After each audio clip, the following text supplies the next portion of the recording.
Hello, hello, hello. Welcome back, welcome back, welcome back. Welcome back to some more Tlemcen and Sensibility in Europa Universalis 5. All right, as we usually do, let's get the test out of the way. Make sure I didn't mess anything up. Hello, me. Hello, me. Hey, right back at you, buddy. All right, all right. Hey, Peter, what's up? What's up? Hello, hello. Mauricio, hello. How are you? King Ham trying to not make the entire gets sandwiched again. Oh yeah. That's pretty much what this whole run has been: getting sandwiched.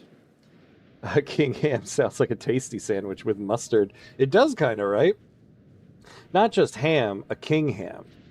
But I will remind you, I am Sultan Ham Cuts the Second. Ooh, and I'm looking pretty old now. Look at this guy. All right. So, how are you guys doing, Peter, Mauricio? Good to see you as always. How are you?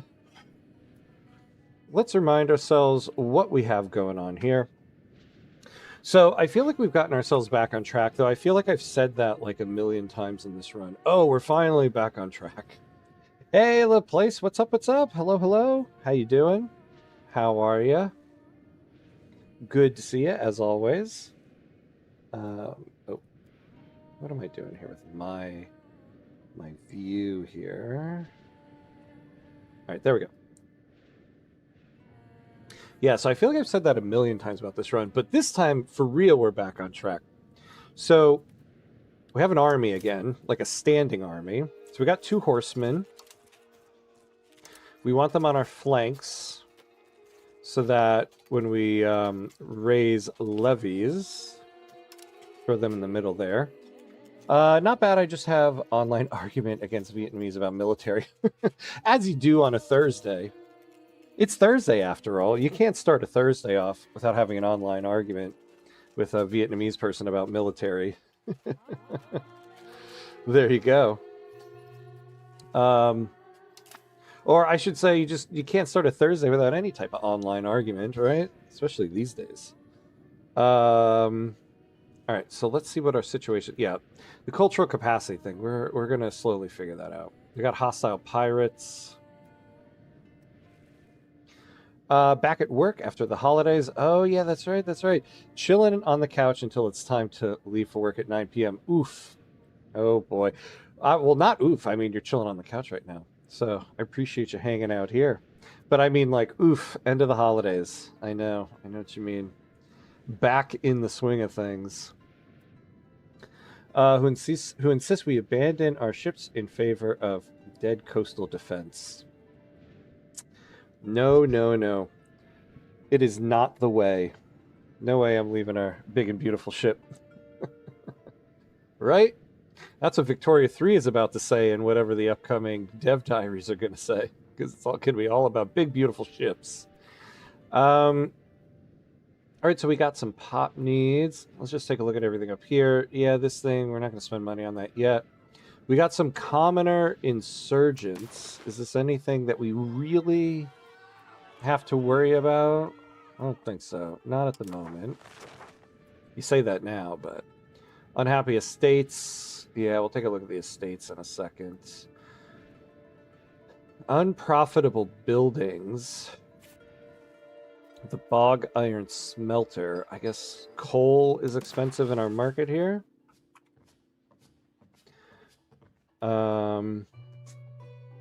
Yep, it is. So we'll take a look at that. It's a slow start at work, which is appreciated. Okay, that's always good.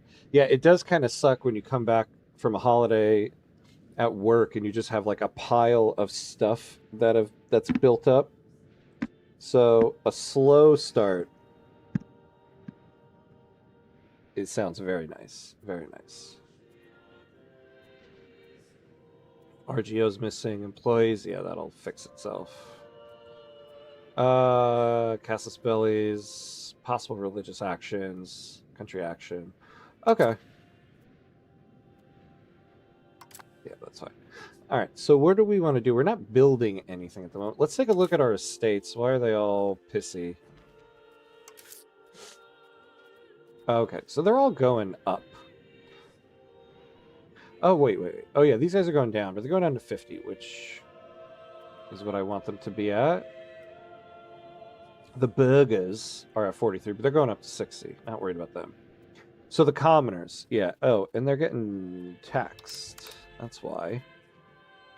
So we'll get them back up. Maybe we'll get them up to 51 just to, since they're all insurgent-y.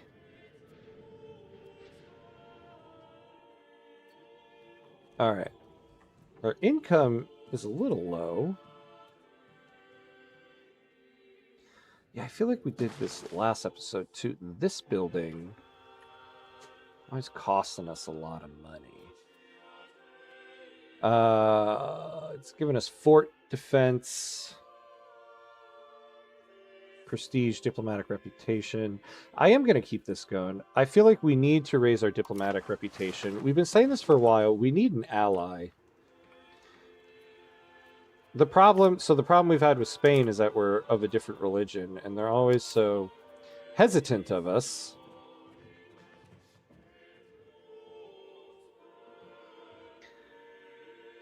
Anyway, it looks like Greenland drama is brought up by our favorite yellow man. Yeah, that guy. Favorite being a loosely used word in that sentence. Which I know you just I know you did. I made that joke and I'm like, oh wait, no, that didn't come as an accusation. The end of NATO is soon. Who would have thought America will end the NATO?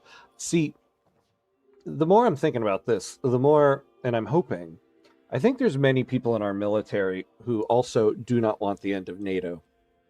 I feel like behind the scenes, there's going to be a lot of pushback on that. Because he's been floating this idea about Greenland for a while. I feel like the military is going to be like, listen, man, in the end, we're not losing NATO.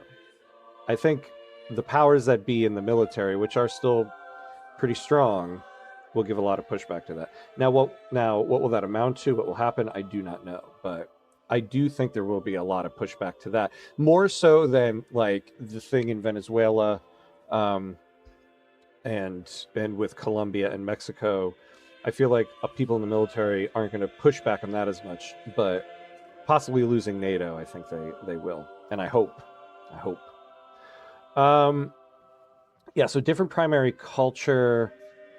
Yeah, see, -80 for the Spanish view of Sunni countries. If we could sway them.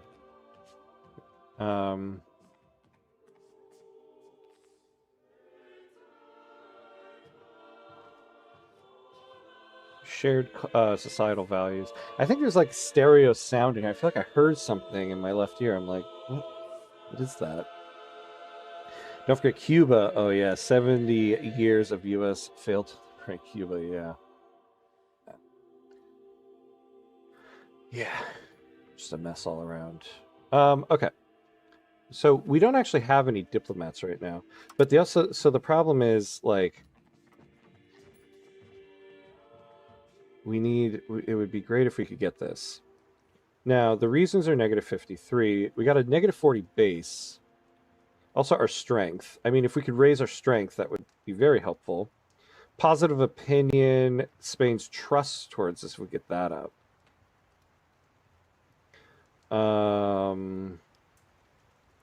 Because, man, if I could roll into a war against Morocco and Tunis with Spain behind me and just be like, what up now, bees? That would be nice. Even a defensive league, though I feel like, yeah, they want that less.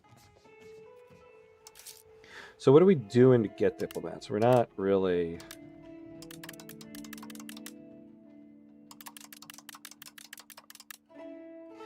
Yes, it's quite a bit of spending for 0.1. Yeah, but we do need it. I mean, we need diplomacy right now. That is what we need.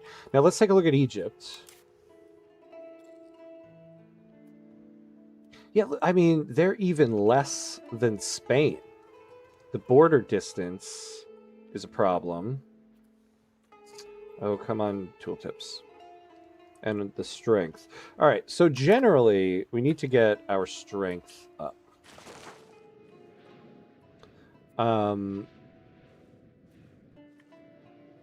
Let me remind myself of what we have going for control. We actually have pretty good control in quite a few places here. So the other problem is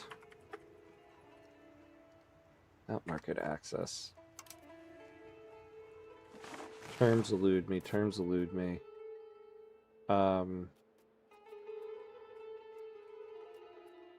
Not proximity. No, not the tax base. What am I looking for? What am I looking for? The market, I thought it was market access. What? Yeah, here we go. Yeah, market access. There's no map mode for market access? That's interesting. So our market access is pretty low. We could use more marketplaces, so... Kinda. I don't want to go gung-ho on that, because also what we really need are soldiers.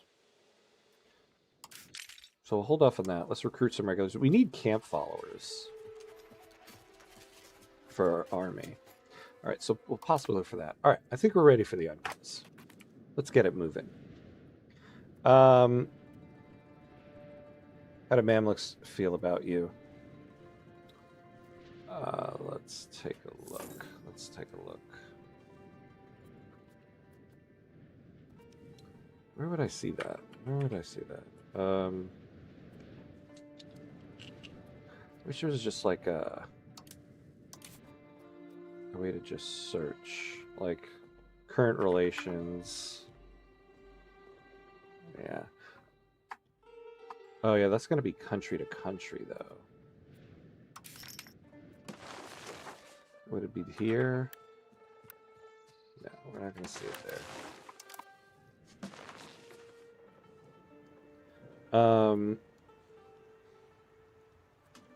Or just aid Spain against Aragon. Yeah, I guess if there's something that pops up there, we could try to get involved in it, and they'd like us. 500k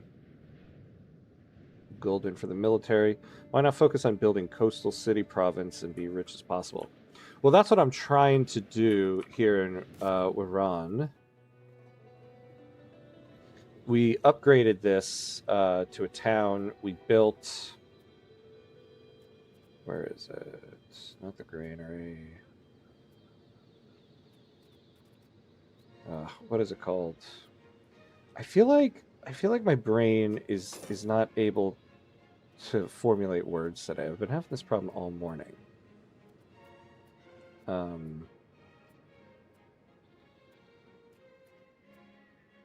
not naval supply. The wharf. Oh my god. So we built our wharf here. So, oh, look at this actually. Yeah, and they have more market access than our capital. Yeah, maybe we should focus a little bit more here. We have 99% control.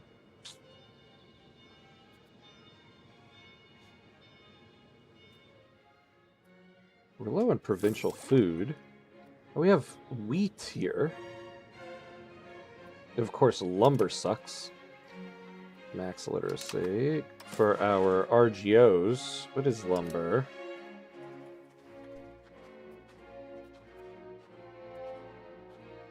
Yeah, because... Do we have lumber going on here? Well, let's just see in general where we can build it. Because we can't build the lumber mills everywhere. We have 4 of them there. We have 1 here.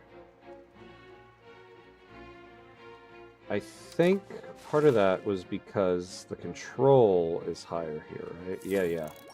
Control is much higher here.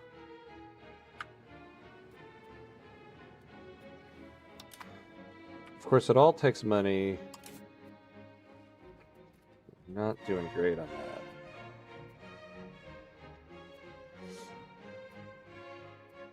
Oh, and our trade routes are not doing well right now. What's going on, guys?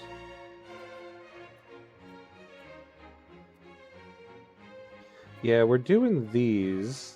Wait, what is this? Pepper. We're losing quite a bit on that. Yeah, let's get rid of that.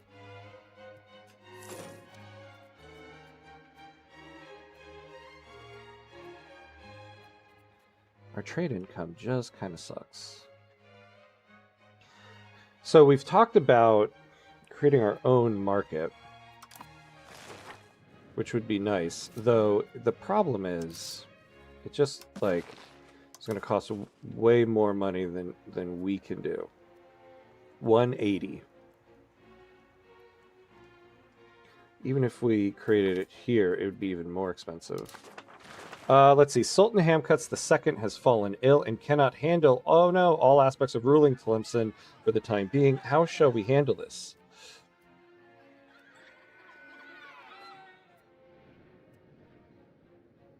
Ooh. I'd rather give more power to the burghers, to be honest with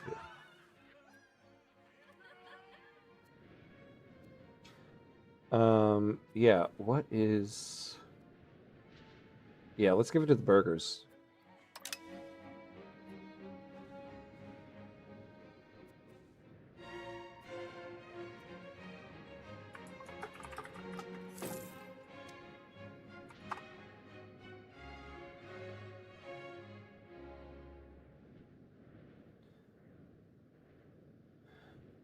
Oh, wait, Peter, sorry. I never ended up looking at the Mamluks.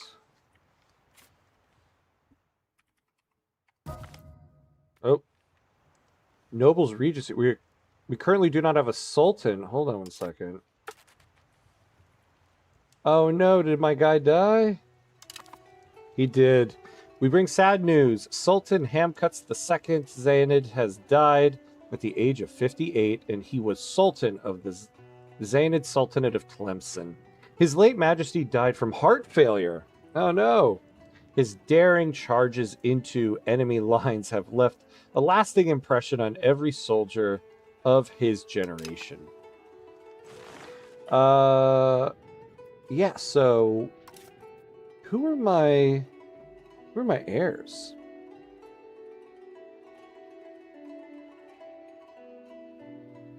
If you fight against the Aragon, take the island.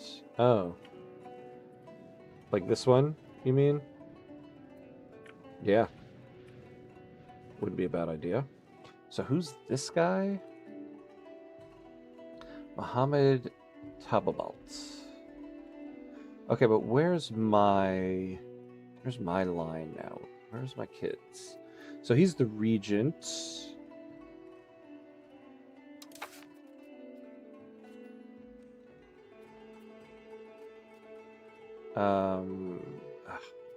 Where do I find my line? People.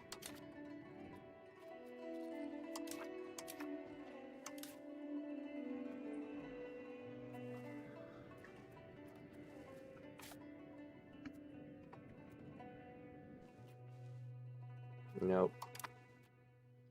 Yeah, who is he being regent for? I should have looked at who my kids were. I should have remembered my kids' names.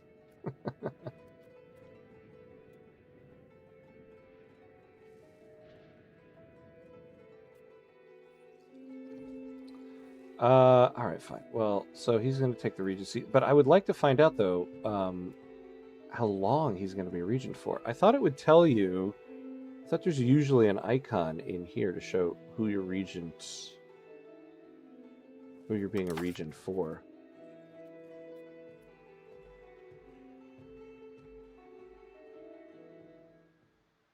Yeah, that's the family name. How do I look up like the family tree and the people? I kind of forget where that is. Would be into geopolitics. The ledger. Yeah, I maybe. Yeah, no.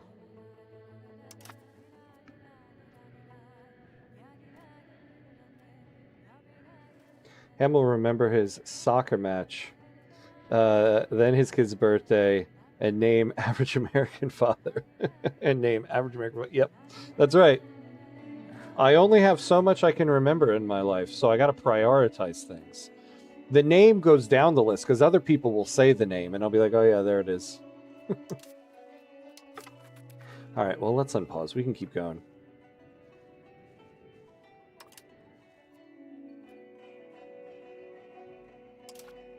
Oh, although, did I not have any kids? But then why would this guy be the regent?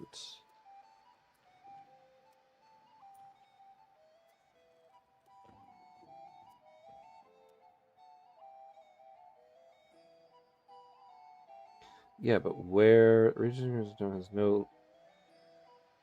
Oh, did... I mean, I had daughters. I don't know if I had a son. Yeah, I don't think I had an heir.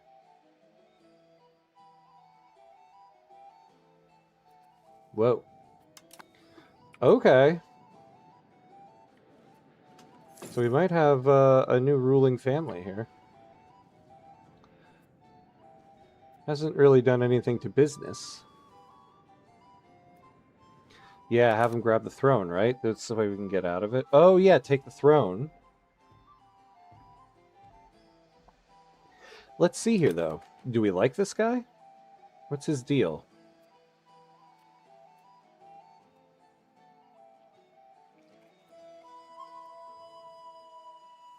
Do we have...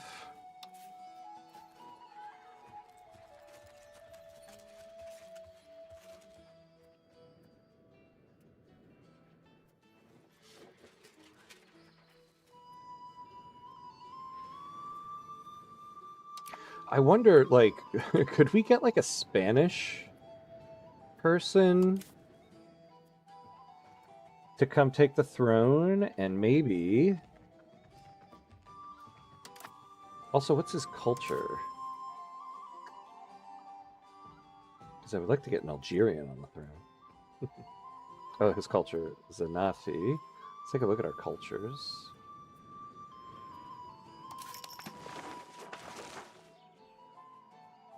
Yeah, see, I made a mistake when I decided to...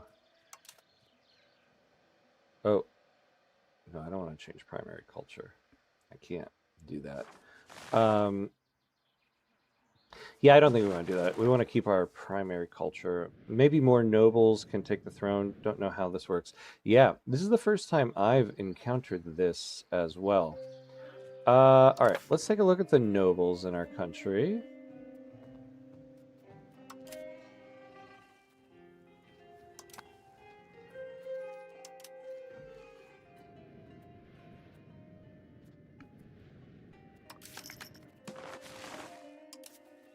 Let's look at the people.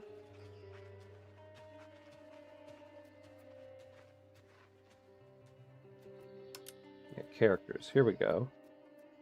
So is there anybody of particular value?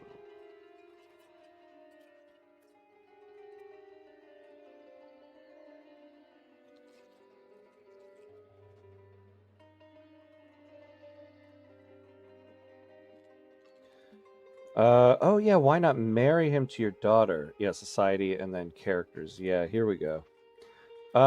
This is true, right? Could I do that? Marry a noble.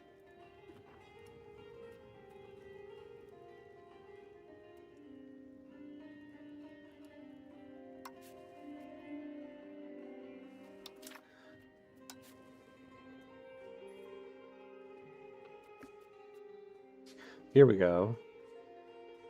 Oh, this was... Okay, so yeah, that's right. So this is the woman I married. So Maria and Console. So those are my kids' names. Maria and Console. And how old are they? Hey, 29 and 12. What about her? Is she married? Oh, she's already married. But what a thing to say. The 12-year-old isn't.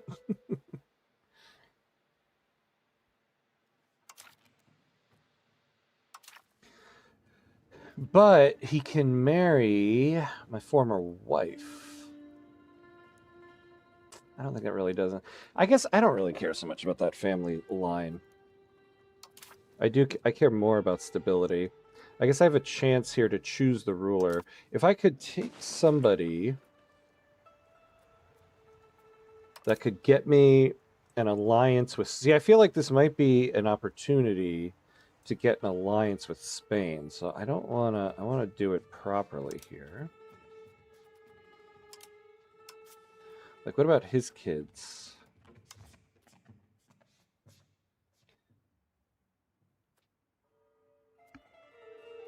Crown Princess Isabel de Borgoña lives in the King of Spain.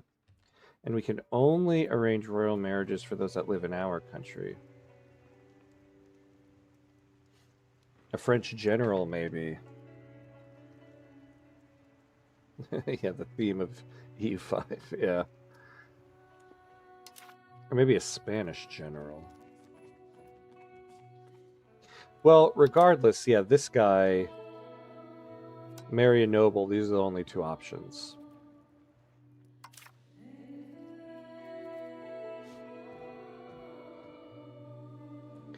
All right, so if we have, let's get this going here. Take the throne, 2.5 legitimacy. He becomes our new sultan. Let's do it. We can worry about who he marries after he has the throne. Because it doesn't look like there's anybody in Spain here. Oh, unless I can look at his family tree.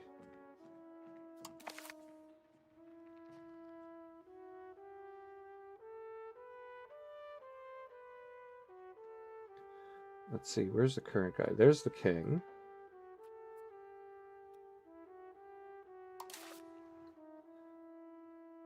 Yeah, I can't really make any of these guys the sultan. Probably because I can't just choose random people. All royal houses in Europe were more or less married to each other. Yeah, this is true, right? Why not? All right, let's do it. Take the throne. All right. Muhammad Tabalbalt has gained the throne of Tlemcen, is now the Sultan of the Sultanate of Tlemcen.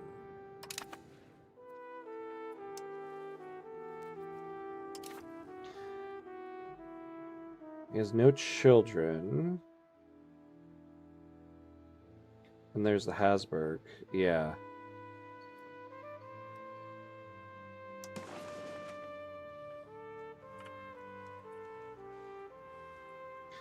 So yeah, we can only have people down here. What's the power of Sokoto?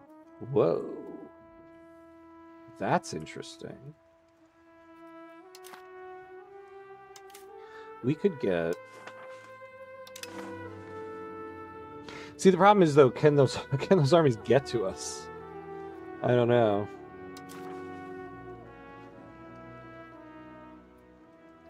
The country of Fezzan. Yeah, they're like nothing. So maybe we'll get somebody from Sokoto here. Yeah, this woman at least will have time to have children. Oh, look at her stats.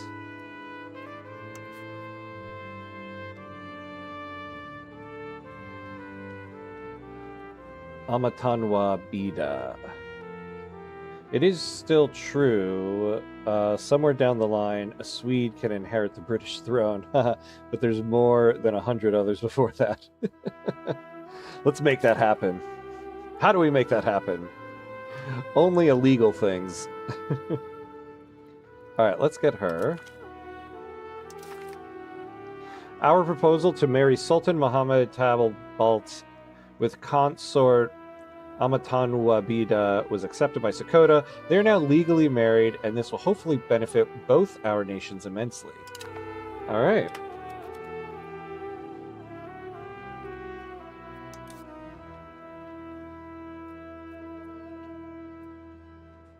Though, yeah, we don't really have an alliance out of it.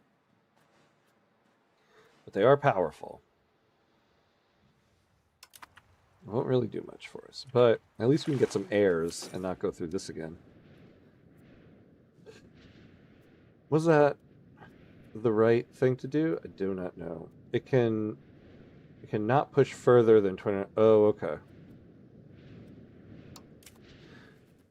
So let's change this person up. They're good at diplomatic stuff. Change societal values, diplomatic endeavors. Oh, actually, yeah. Why don't we also start switching to capital economy? Wait, what? We cannot push further than negative 29.39 towards centralization. Interesting. Yeah, let's get to more towards capital economy.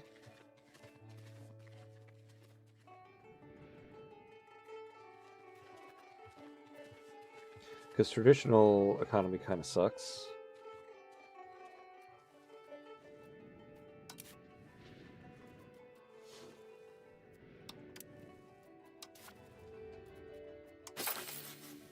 All right, there we go. How is assimilation? Yeah, let's take a look at that.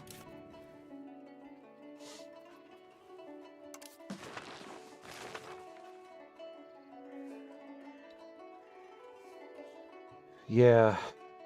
Our cultural tradition and cultural influence. We're losing because we're over our, what's it called? Our cultural capacity. Because I was an idiot and made Algerian an accepted culture. And I lack the stability to change it. I don't think religion is an issue for you. Most are Sunni. Yeah, I think so.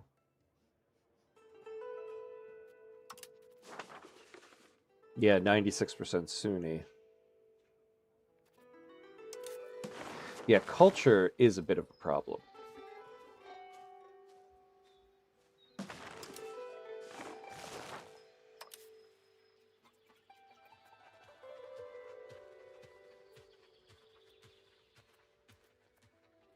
wish you could sort them by their culture. Can't really do that though. All right.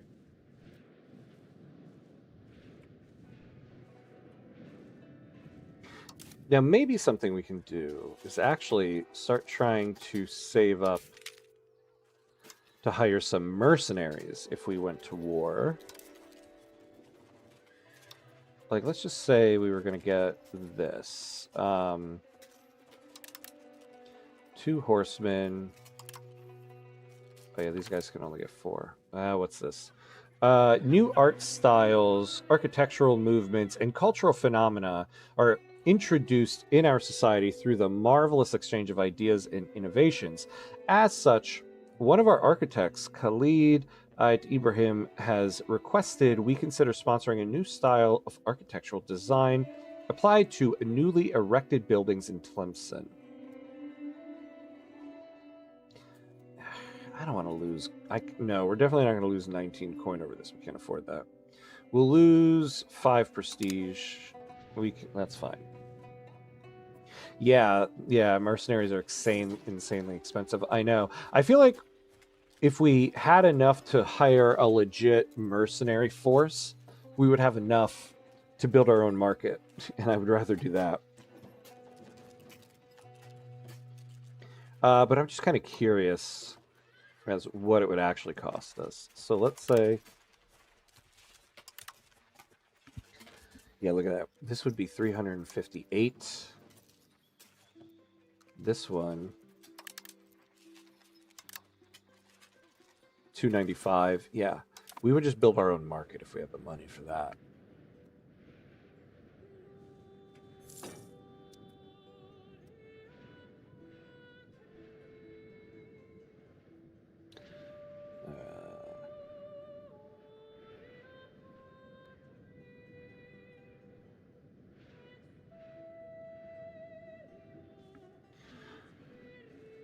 We also, before we do more of the military, we need some ships again. And how much is that going to cost us? 42.46. The damn lumber. The darn lumber. What's going on with our research? Anything of use? Oh, wait, no, I just want to look at the queue. Maximum RGO size in towns and cities. Yeah, none of that's going to help us with lumber. Pop food consumption. The religious war supply limit.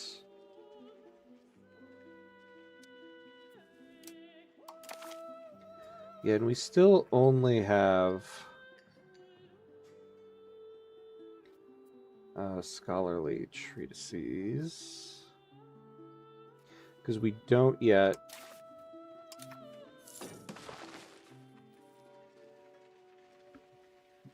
Oh, wait. Oh. We can finally embrace the... Oh, we can finally embrace... Oh, nice. Okay. Yeah, because it's spread more than 20% here. Oh, we can do banking. We can do all of these. All right, so we need a little bit more stability. So, actually, what we should really do is increase... Oh, we're already spending quite a bit, but we need more.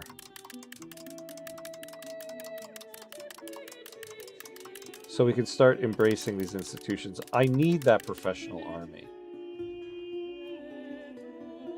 So we'll do 0.5. Some of the more prevalent Sufi orders in Tlemcen have quickly started to establish themselves in the newly acquired Kuku. While the locals seem somewhat hesitant about Tlemceni rule, they have embraced the orders, and this has greatly eased the integration of the rural settlement into our sultanate.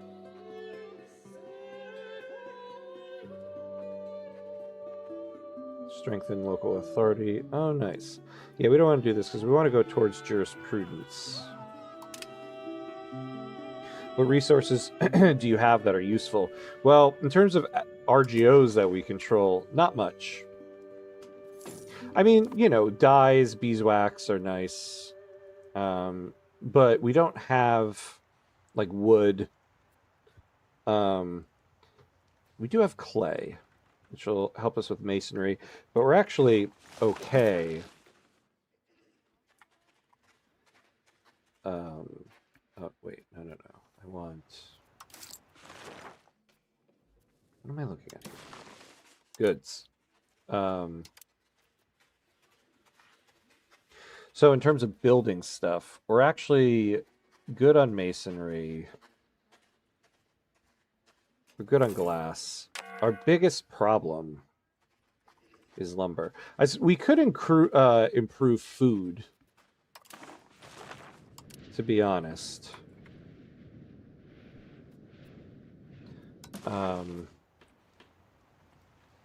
It looks like we are producing food, but when it comes to provincial food, we're kind of below in some places.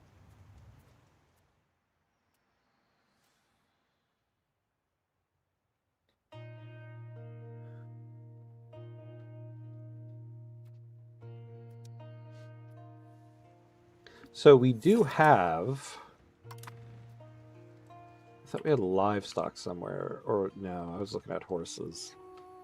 Yeah, we don't really have livestock. We do have wheat, though. But that's the other thing. Because of the cost of lumber, expanding the RGOs is just so damn expensive. But it would be helpful if we had this so that... Oh, we are selling food. I had assumed we were buying food. We're also not making a lot, though, off of trade income.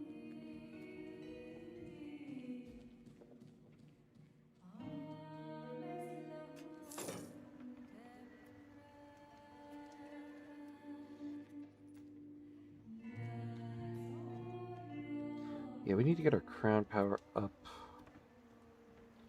And this. Oh my god. Minus 10 tax efficiency.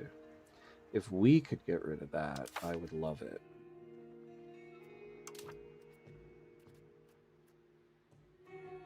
But that's going to cost us 48.68 stability. And I'd rather get professional armies before we do that. Ooh. Hold on. I didn't notice we're in the red now. What can we lower?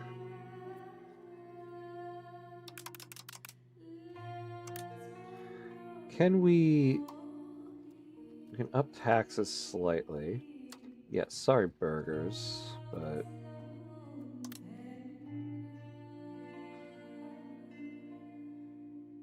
see, we need more trade income. I mean, that's the problem. What is going on? I'm doing auto trade. What is wrong with you guys? Trade isn't much, but also your economy isn't much either. Yeah, but we were making more with trade before. Do we have like low trade advantage? No, we're the second highest, so we're above everybody else. We're just not getting good trades here. And it's being automated, so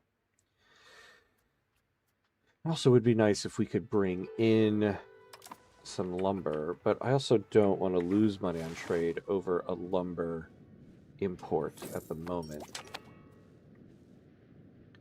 Oh, nice. This will either give a bonus or penalty stability. Well, that's very needed at this very moment. See, what'll be helpful is after we get professional army, we can go for banking.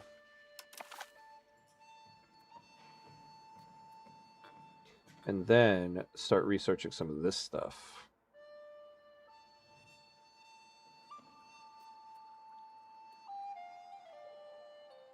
Trade range.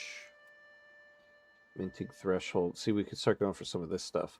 But first, we absolutely need professional armies. Army maintenance minus 10%. That actually would be very helpful.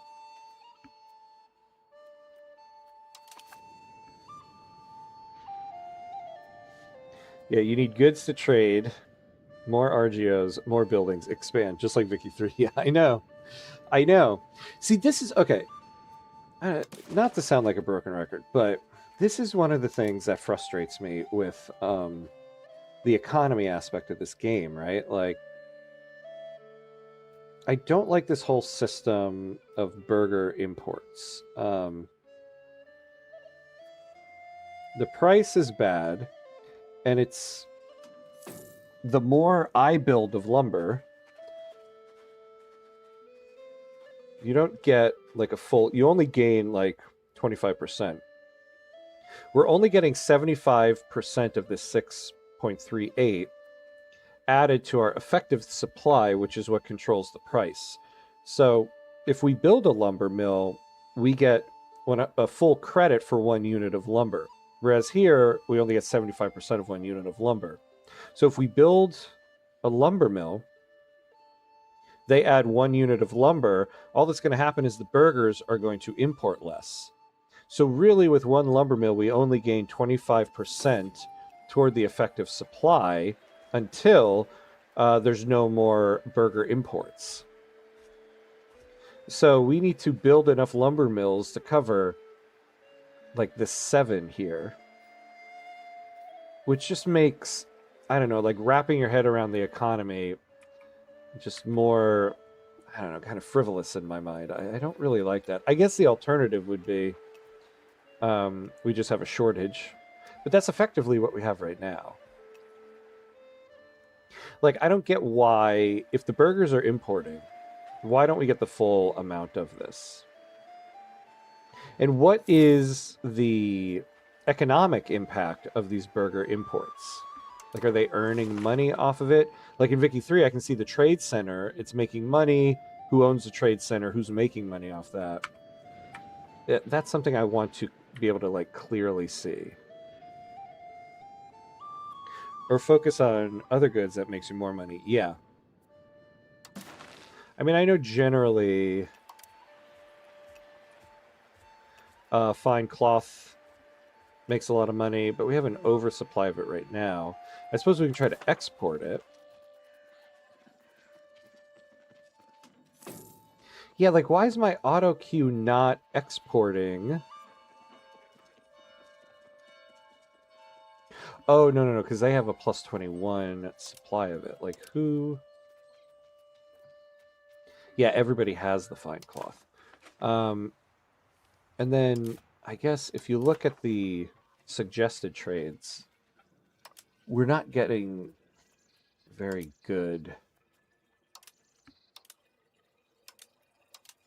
options here.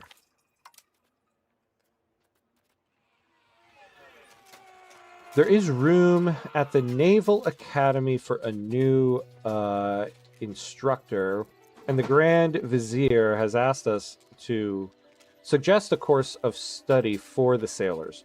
Where should we direct the energies of the curriculum? Navy morale will go up. Naval damage taken for 10 years. Yeah, let's do seamanship and maintenance.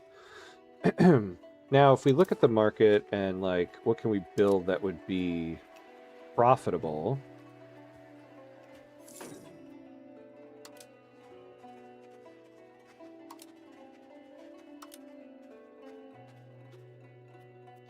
Yeah, like, coal is expensive. What's, like, the most expensive thing? I mean, yeah, gold and silver, but... pepper, but we can't really build that. Cloves, amber, ivory, pearls, saffron.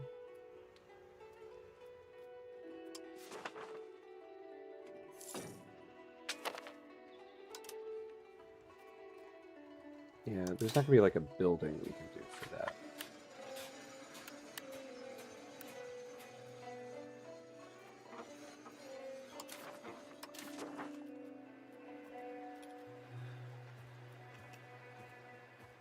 Oh, wait.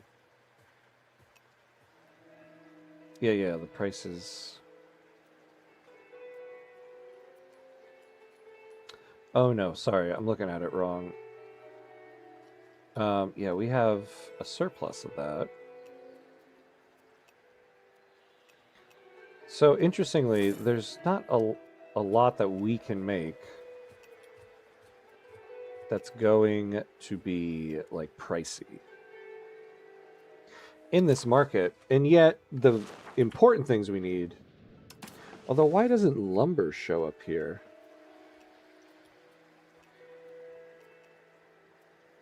The market price of lumber, like, these are supposed to be the most expensive things in the market.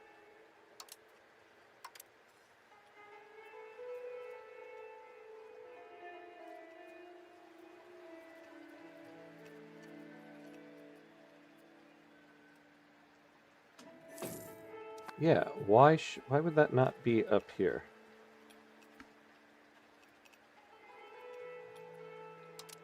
I guess we'll just sort by goods balance.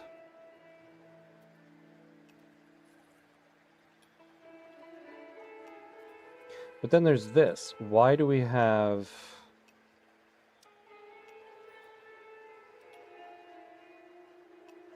an imbalance of dyes here?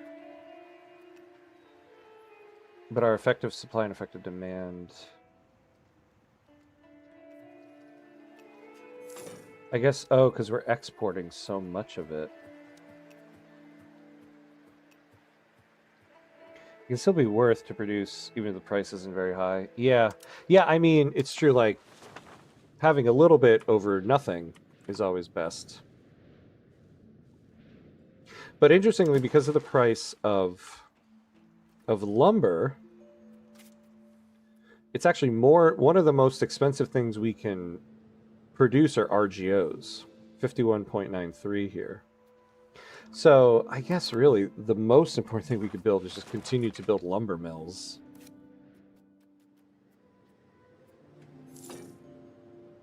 for 43 ducats.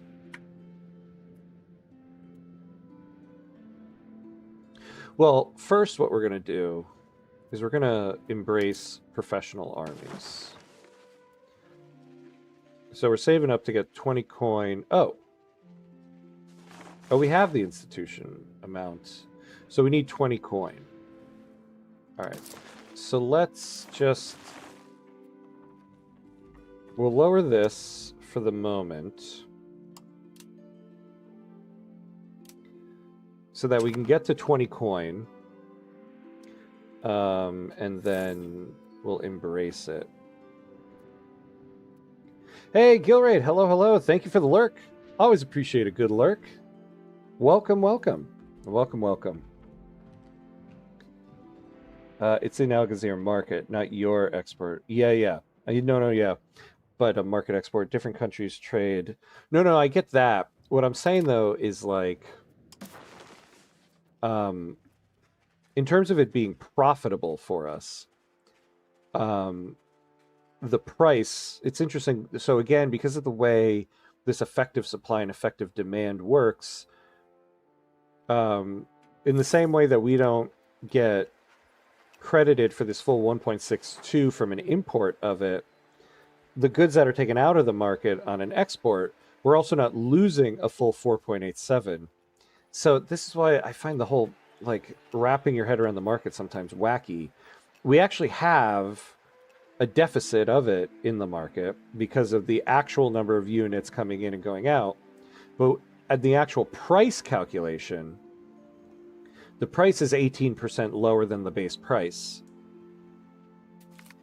I don't understand why they work the market in this way.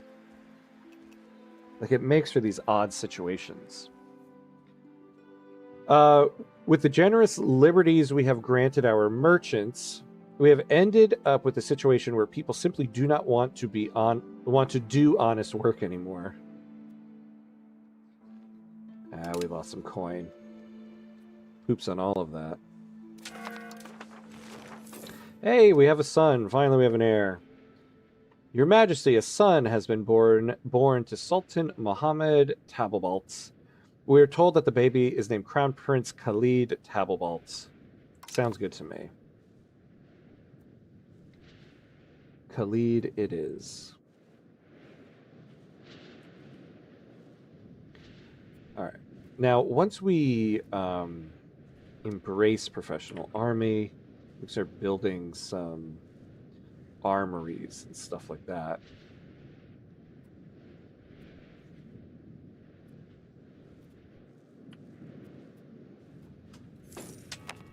All right, we now have some diplomats. Oh, no, but we can also do this whole thing. Let's do it in Tlemcen. See what the parliament will be about. Sponsor the noble arts.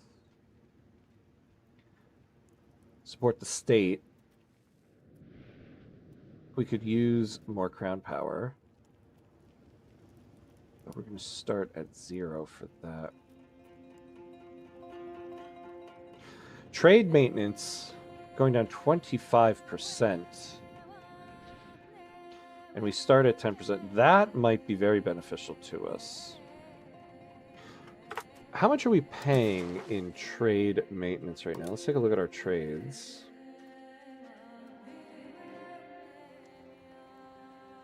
Yeah, look at that. Like, this trade alone, we're paying 0.5, 0.1. I think that's what we're going to do. Market. Oh, sorry. I always forget, because I have my microphone here, I'm hitting it. I hope that's not blowing everyone's ears out here. We're going to go with Market Expansion Acts.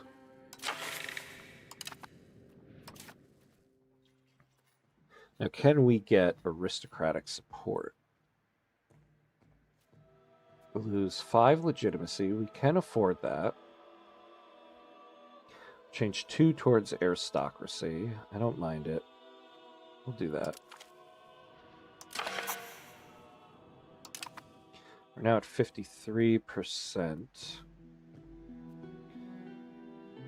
Ooh, yeah, we don't want to lose anything towards banking.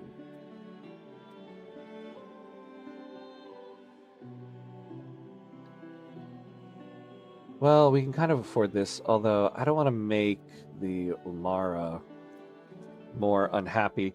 We'll get something through events, so we'll wait on that. All right.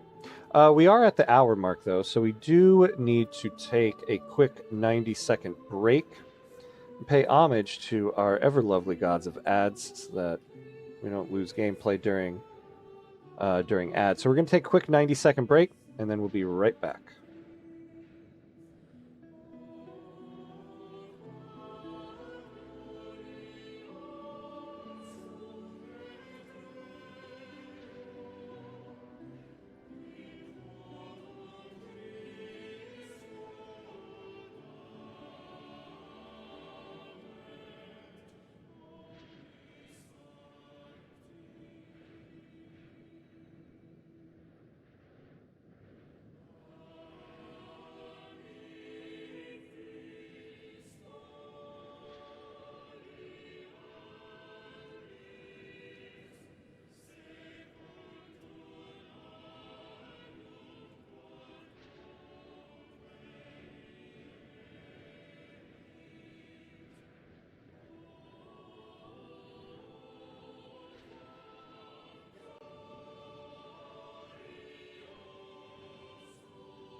All right, and we're back. And we're back. Let's do this. Let's do this, said Cow. Ooh. Intervene in the Tunis-Aragon War.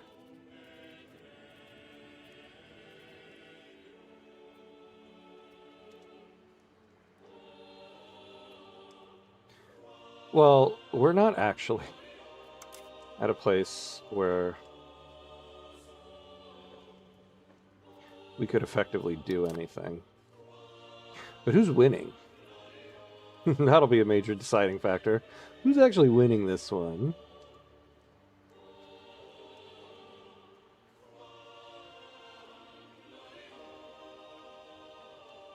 War score plus is due to... Hey! FR Gaming Noob, hello, hello. How did I end up on this live?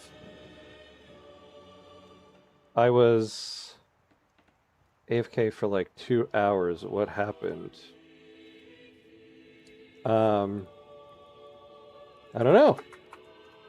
I'm not sure. I guess the YouTube algorithm was like, hey, maybe you want to check this guy out. So welcome in, welcome in. How are you?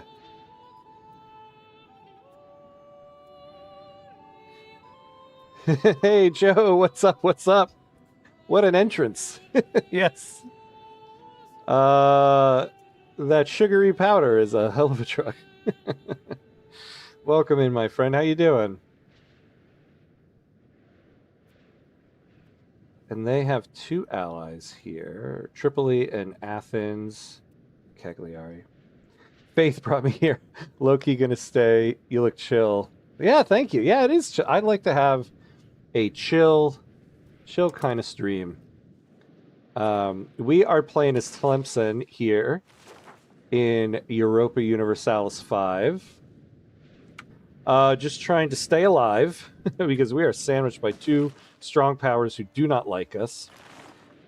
But we're holding our own. We're holding our own. We're staying alive.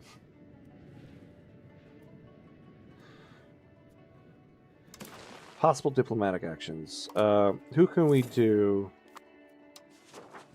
Actually, let's try to curry some favors from Spain. I forget, what is it that hurts us though?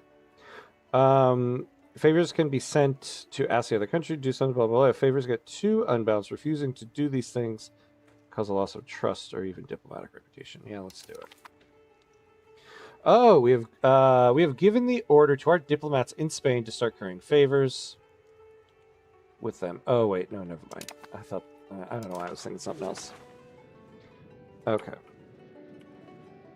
So once we get to 20 ducats here, oh, now 19, we're almost there. We are finally going to embrace professional armies. Just in time for before we turn to 1403. See, we want to get back our land. It pains me that Algiers is under Tunisian control. We lost that early in the run. And we're going to get it back.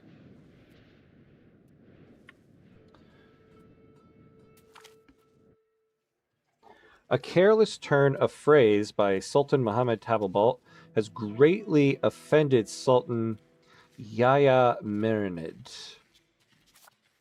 Who's he Sultan of? Mollifying him will not be easy without losing face. Oh, is he the Sultan of Morocco? Oh, okay. Oh boy. Morocco gains a insulted us Callus Belli. We lose 10 legitimacy. Morocco gains 50 opinion of us. Honestly, I would love it if Morocco liked us. I don't really care at the moment to be gaining land out here. I want to go out towards Tunis. So maybe, you know, I wonder if we got an alliance with them, or at least if we stop being their rival, maybe they'll stop joining Tunisia in wars against us. Let's improve opinion.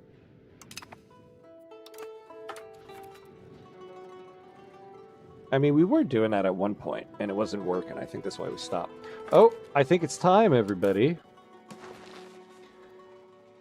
Yay, time to embrace professional armies. Embracing professional armies will cost us 20.10 ducats, 27.21 stability, due to only 57% of our population having been expelled. Yeah, that's fine.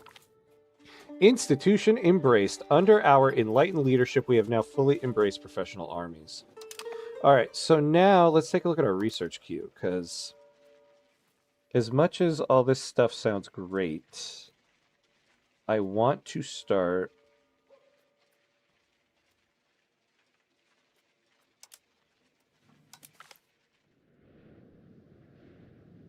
No. I want to take things out of the research queue.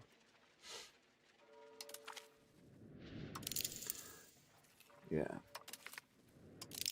I want to start going down the professional armies line. We'll finish the current thing we're on. So let's take a look now. All right, so clearly we want to start with professional armies. Now, what do we want to go down? The gunsmith. Unlocks drill army, a unit ability. Reinforcement speed. Plated knights. Supply depot. Yes, the armory. That is what we want. Yeah, so let's go down to that first. Let's get to the armory.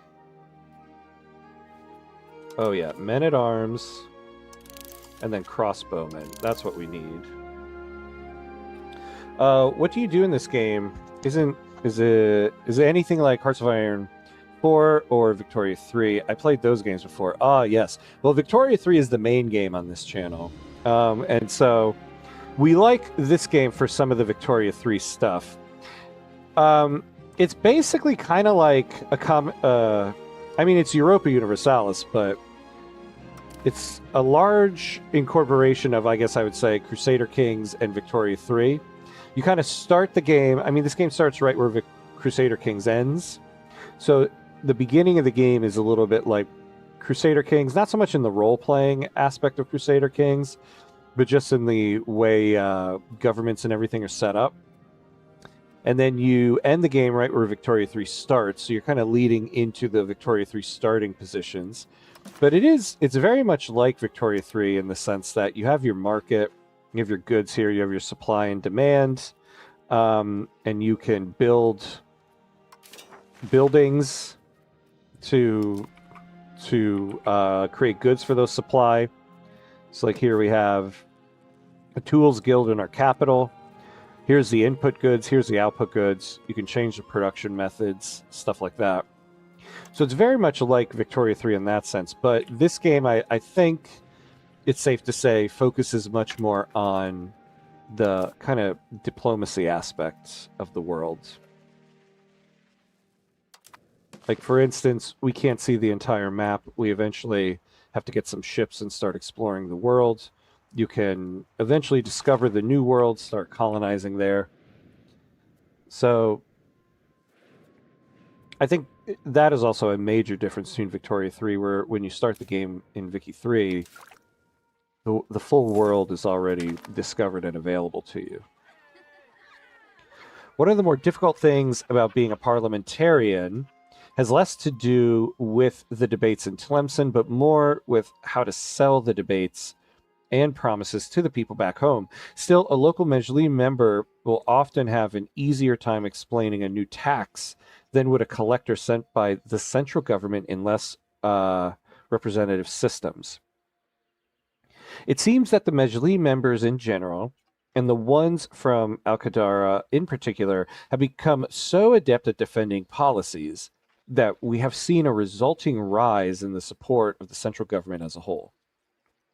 Ah, yes, we gained 10. Nice. Colonization. Yeah, sign me up. Exactly. Colonization in this is like a major mechanic, though you do have to discover it first. And so the game, there's 500 years in this game, as opposed to the 100 years in Victoria 3. And you have these, and so it's separated into these different ages. We're in the age of Renaissance right now. Once you get to the age of discovery, you can start unlocking some institutions. New world that'll allow you to start exploring and then colonizing. What do we got going on here? The Mejli members of Tlemcen hold an influential position within the Mejli as they represent one of our economic centers. Their wealth holds much sway in the Mejli, but fortunately for us, the proposition being discussed will benefit them if it passes, so their money is being spent buying support instead of obstructing it. Oh, excellent. We gain +5. All right, maximum RGO size. That's nice. Our diplomat has improved relations with Morocco as much as we can.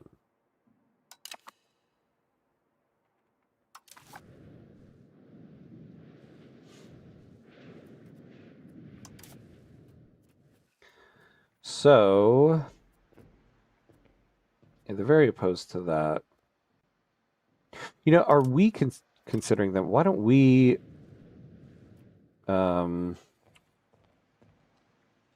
yeah, I don't want us declaring them as a rival.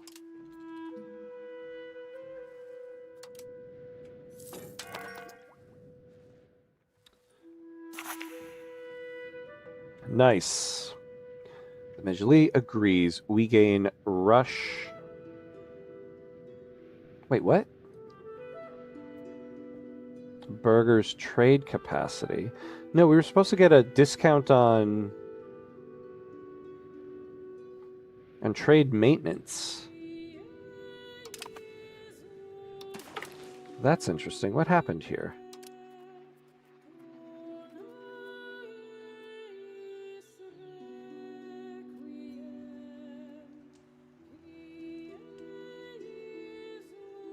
Yeah, we didn't. It doesn't look like we really got a discounted trade route maintenance. Not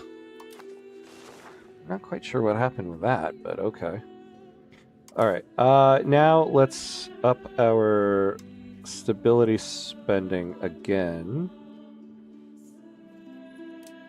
We'll put it to 0.3 because now would be good to get banking in there as well.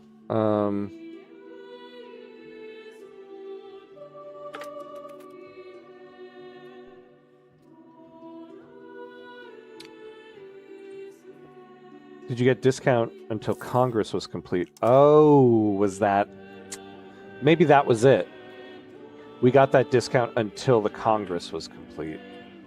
I don't remember seeing anywhere on it, though, saying Burger's trade capacity. Well, whatever. As long as we're getting money. Yeah, trade income. We're not getting a lot of trade income, which is what's hampering the economy right now. But we're starting to research a better military. What also bothers me, these guys are called the Second Army. You're now the First Army. We also need a navy. Oh, hello, hello. Hello, GM. Is there any way for Catholic nations to become empires without having to convert? I believe so, yeah. Oh, Catholic nations. You know, I don't know the answer to that question.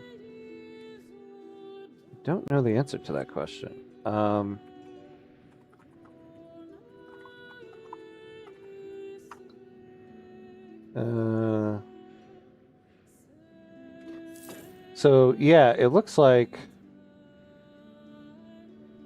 you can.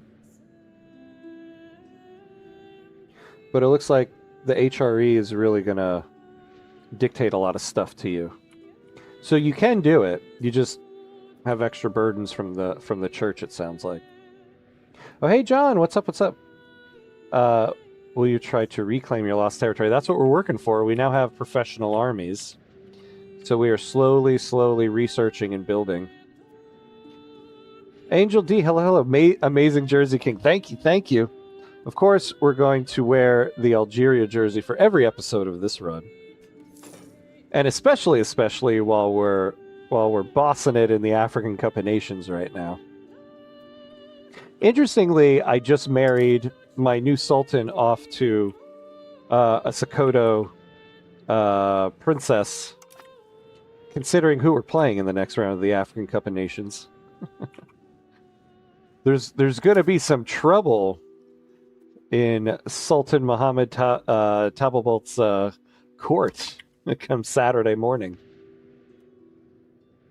You need not be in HRE. Oh, but there's lots of non-HRE Catholic nations. Oh, okay.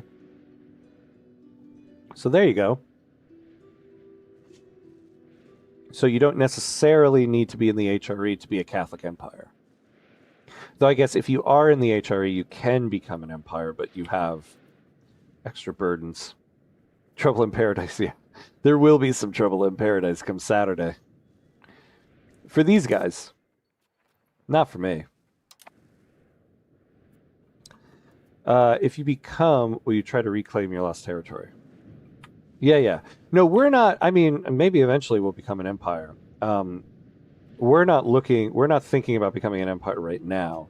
I was just answering a question. No, right now we're looking to regain our lost territory plus some. So we now have professional army. We're researching some of the stuff for it, and we're slowly going to start building up our army and navy. Or be emperor and unify all HRE under one banner. Oh, yeah. You could also do that. This is true.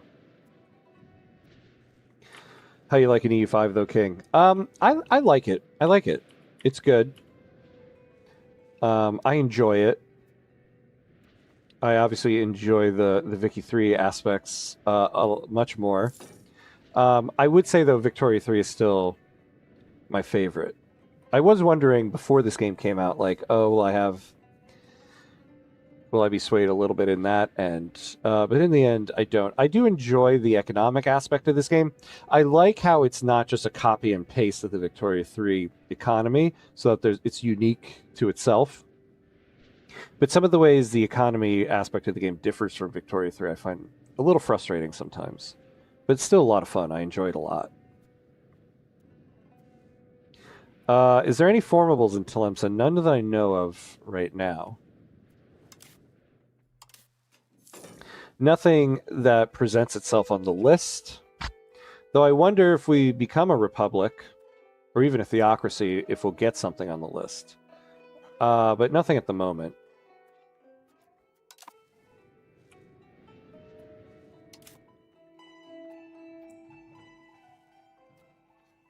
All right. We're losing money. Because our trades, man, is killing me. By assisting our Umara in confining the serfs to their lands, we have greatly enriched the landed aristocracy. A wealthy Umara is one that can devote time to life's higher pursuits, and the lesser sons of any house of respect will count a great number of loyal and able artists, administrators, or other men of quality among their scions. Some are quite eager to pay the state back for the service it has done to their families.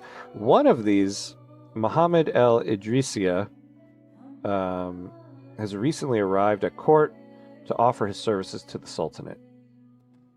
Oh. Well, we can always use a little bit more prestige.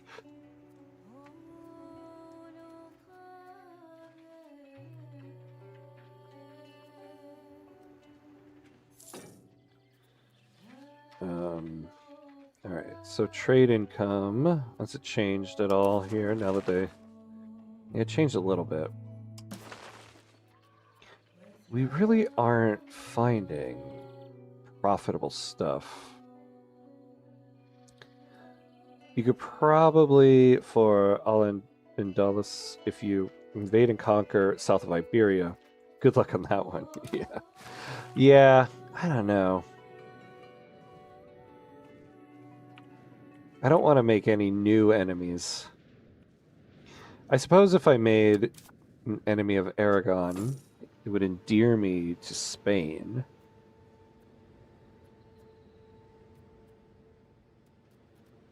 Who are their subjects? Cagliari.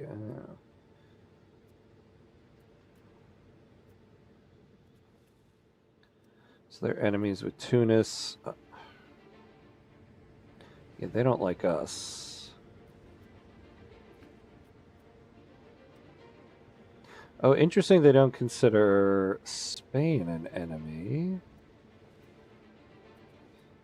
France, Tlemcen, and Navarre. All right, let's take a look at Spain here. Morocco and Tunis. See, we were such natural allies. Morocco, Tunis, Navarre. Yeah, so we won't go. We don't want to piss off Aragon because they're not upset with them. Will you try to liberate Tunis subjects and liberate more countries from Morocco to weaken them? I mean, I would love to do that, but we are a little far off from being in an ability to do that. But we're working towards. We're working towards.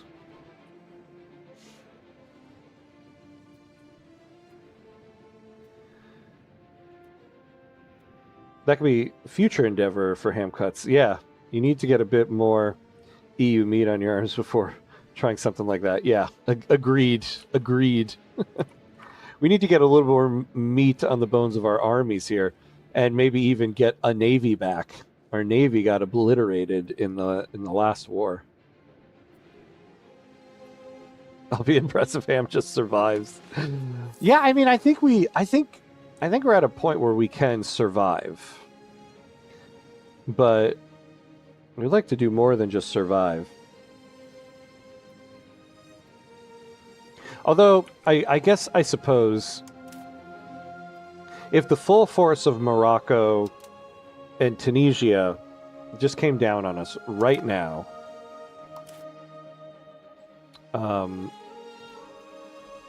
that would not be good. Oh my god. I thought I was looking at armies for a second. I was like, wait, what? We only have 18 levies. Yeah, 8,735. So that would be bad for us if that happened. No, sorry for some little pain. No, I mean, I don't blame you. It's been a bumpy road this run. It's been a little bit bumpy. What's the longest you've gone in this game? Oh man, what is the longest? I made it to somewhere in the 1600s was Spain. Somewhere in there. See, I've had a lot of, I'll be honest, I've had a lot of false starts in the game because I split playing between my PC here and then my laptop, which can't really run the game, so I play it on GeForce Now. And they have a bug with cloud saves. Like, even this run right now, we go to save it. Oh, well, yeah, we can't, so. I can't play the same game for too long between my PC and GeForce Now.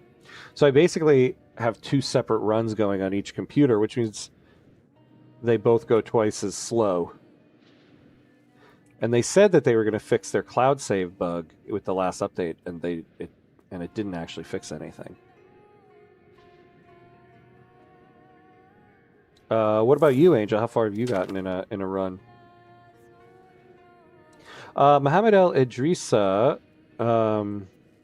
has announced their marriage to Sassara Lenicia. Oh. Oh, that's good. From Balaram. This is an attempt to secure the future of the dynasty. Can you transfer subjects in the new update? I mean, I don't believe so. I haven't seen the option to do so, but I don't know if in later parts of the game you can. Smuggling is an activity that even the most simple-minded can decide to pursue. The only difference between a clever smuggler and a bad one is that the latter gets caught. The more worrisome ones are those with a genuine talent for knowing whom to bribe and what lies to tell so that they can evade capture. Unfortunately, as smuggling grows more profitable, the numbers of such men tend to swell. We have been on the trail of a particularly wily band of smugglers recently, and the web of deceit that they have managed to weave in order to maintain their operations continues to surprise us. Well, I don't want to lose that much money. I'm not going to do that. Smugglers dominating. Oh, our trade efficiency. Oh my god. I really don't want to lose trade efficiency for 10 years. I suppose we'll get a little bit of a loan to cover this. It's better than this.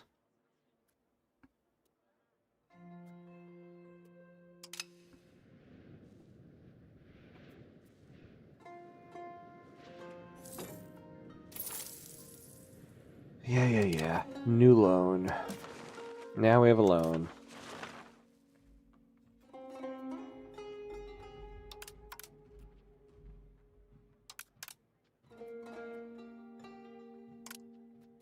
I guess let's keep this automated for now. It'll keep it at... Well, let's keep everybody else automated. The burgers I do want to...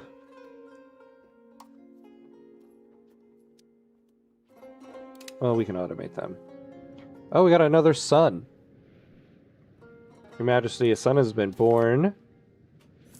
The Bank of Peruzzi takes a loan. Oh my god, what do we have going on here? Army maintenance. Oh, nice. Let's get rid of that little thing. So Ali.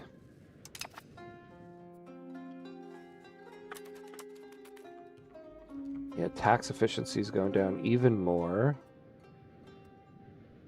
We need more crown power, but we have so much turmoil in our court. It's been killing us.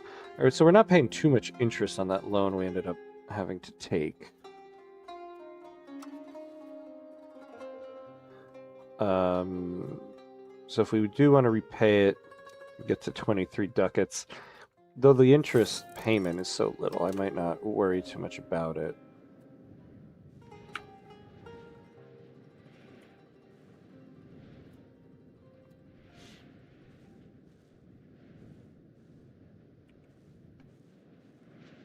I do think, too, when looking at this game compared to Victoria 3, I find it's much more difficult to take on smaller nations.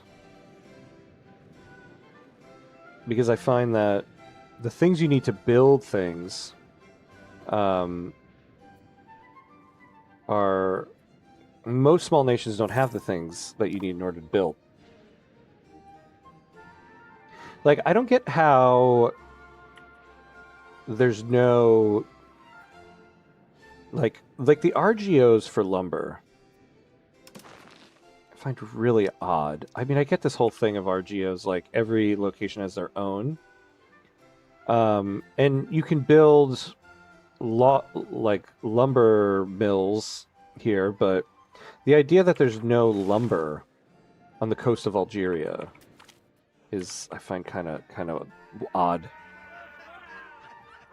I see, yeah, Dumb Cloud says, sorry for the late response. Oh, no, I'm at work. No problems. I've only made it 40 years in. Yeah. Yeah, that's the other thing. The game goes pretty slow. And yeah, I've yet to make it all the way to the end. I gotta do a run like that at some point. You should turn your tribes into peasants by using your cabinet by doing settle the tribesman action. Yeah, this is true. Though control and capital economy, I think, are things... Oh, actually, we can change this now. We're pressing. We'll take a look at the next cabinet action we're going to take. Just as many members of the Omara have developed Sufi leanings, many of our Sufi orders have likewise come to extol the virtue of a pious life lived in accordance with the Sharia, or the Sharia. Despite disapproving voices on both extremes, we have managed to strike a balance between mysticism and jurisprudence. Our Sultanate is currently enjoying the fruits of moderation and tolerance of differing religious practices.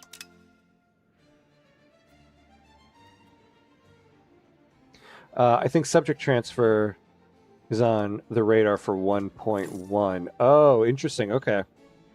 I've managed 2 games all through. Wow. Wow. Nice. Nice. See, that's the thing. It takes a lot of hours to get through a single run of this. And I do still like to play Victoria 3. I think all my game playing would just have to fully be dedicated to this in order to get through that many full runs. Which is why I like to stream the game. I feel like it goes so slow, especially when I'm pausing and trying to figure something out for 20 minutes. Yeah, I have the same issue in Vicky 3. Yeah, I'm the same way. I'm not somebody who likes to just sit on speed 5. I like speed 3 in Victoria 3. The speed 3 in this one makes it take quite a long time. Every place outside of Europa, and sometimes even there, has somebody complaining about the RGO and resource available in every Paradox game. Don't worry, it's normal. That's a very good point. That's a very good point. Resource allocations to places is just... It's not like that doesn't happen in Victoria 3 either. Algeria has never been known for lumber. They have always imported their needs. This is true. You make a good point. I guess you make a good point, yeah. In terms of a natural RGO, lumber wouldn't be the thing. And, you can build... They do have the ability to build a lumber mill, which we should probably do next. Yeah, so I guess we have locations, multiple locations where we can do it. So I shouldn't complain about it too much. I just started a France Vicky 3 trying Napoleon run, but I'm a bit scared. It's a lot of fun. It's difficult because of all of the Voice of the People content. It's a very difficult one, but it's fun. And there's a lot of achievements to go for. By the way, you can build lumber mills in forests and jungles without the resource nodes. Yeah, I know. We have quite a few of them. I just wish... because RGOs are a little bit better because you don't need to keep RGOs profitable in order to keep them staffed and everything. Buildings, you do need to.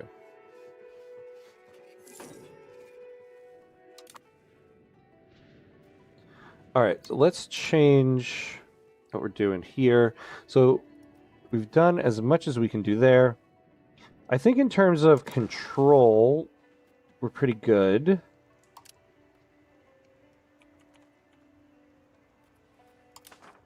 When it comes to development, we're not very developed.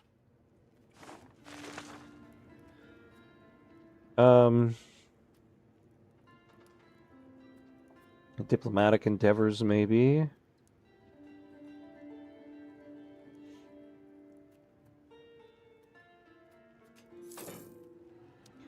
We don't need a rebel crackdown. Yeah, tribesmen to peasants. You'd made that point, John. It's not a bad point.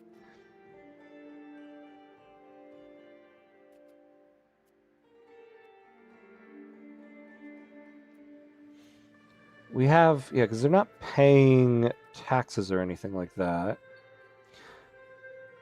Though, the tribesmen offer... I forgot too, the tribesmen... When we've raised levies, we've gotten some very powerful cavalry levies. And I believe they're from the tribes. I wonder if we lose that. If we lose a lot of these tribes. Because we're getting plus 30% levy size from them.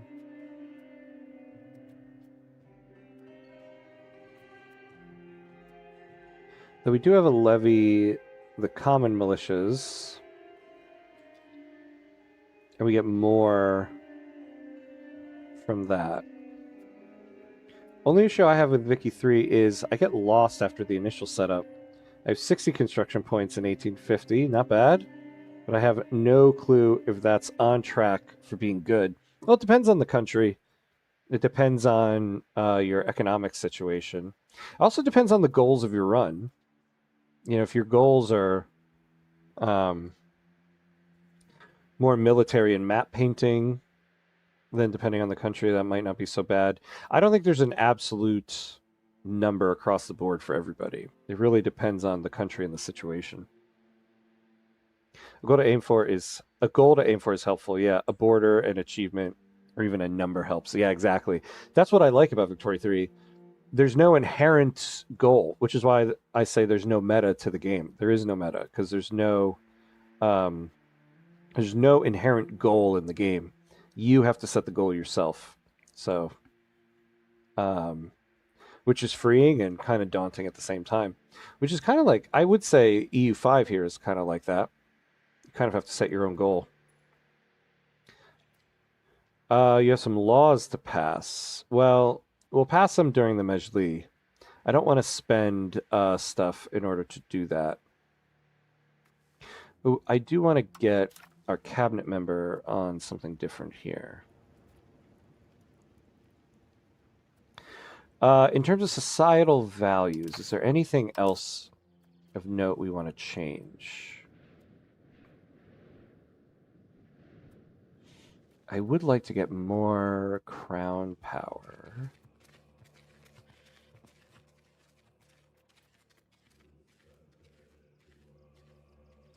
Oh, yeah. Getting off aristocracy. Oh, yeah. Let's go more towards plutocracy. That's what we're going to do. Change societal values toward plutocracy. Doing a Portugal run, just trying to finish the journals. Oh, nice, nice. Somehow got to outpace Brazil so I can unite the kingdoms. Oh, that's cool, yeah. I haven't done a Portugal run yet with Iberian Twilight. I did a big Spain run for offline, and I'm doing a Cuba run. So yeah, soon I'm going to try out all the Portugal stuff. But yeah, I think if you're Portugal, 60 construction, 1850, I think is fine. I mean, you only have 3 states. Though, I'd have to look at it with all the new content. Which also at times can get daunting. Yeah, creating your own objectives. Completing journal entries is a good way to play for me as well. Yeah, I love the whole journal entry thing. Seems purposeful. Yeah, I've seen people on Reddit sometimes complain about journal. Not a lot. Like, this is just very few. But people are like, I don't like the whole journal entry system. And I love it. I love it a lot. First of all, sometimes you get a lot of good historical context for why you have the goals that you have.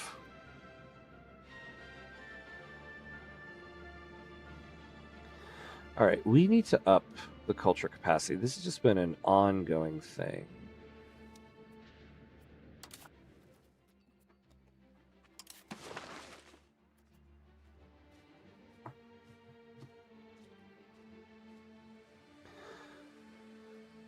Now, let me remind myself, what are we getting?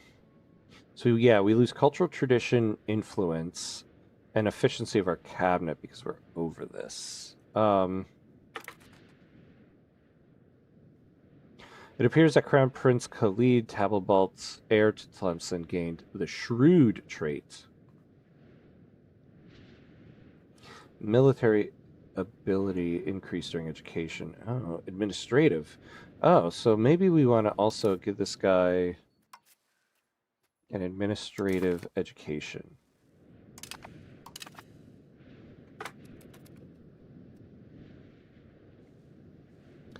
I'm really new to Vic 3. I played Independent Ukraine. Nice. I scammed Germany to fight my wars to get to the promised land from Austria and Russia. Got a nice chunk of Africa from the northwest. Ah, nice. Very good. A good old Ukraine run. Always fun. Well, yeah, if you're new to Victoria 3 and you just found my channel through the algorithm there, I have quite a bit of tutorial videos on my YouTube channel. I have a playlist set for all of them, since at this point in time I have quite a few videos on the channel. So if you go over to playlists, I'll have a dedicated Victoria 3 tutorial playlist. You can embrace an institution. Well, we can, but we can't afford it at the moment. So we're waiting to build up some stuff. So we don't have the coin or the legitimacy yet to embrace banking, which we want to do next. I've never understood the journal entries hate. Yeah, agreed. What would they want to replace them? They add goals and context to an otherwise sandbox game. Totally. 100% agree with that. I don't know what you would replace it with. And it adds so much. You should change your culture to Algerian. But we can't really. I mean, that's part of why I made it initially had made it an accepted culture, forgetting about the whole mechanic of cultural capacity. But we're not really in a place where we can change the primary culture yet.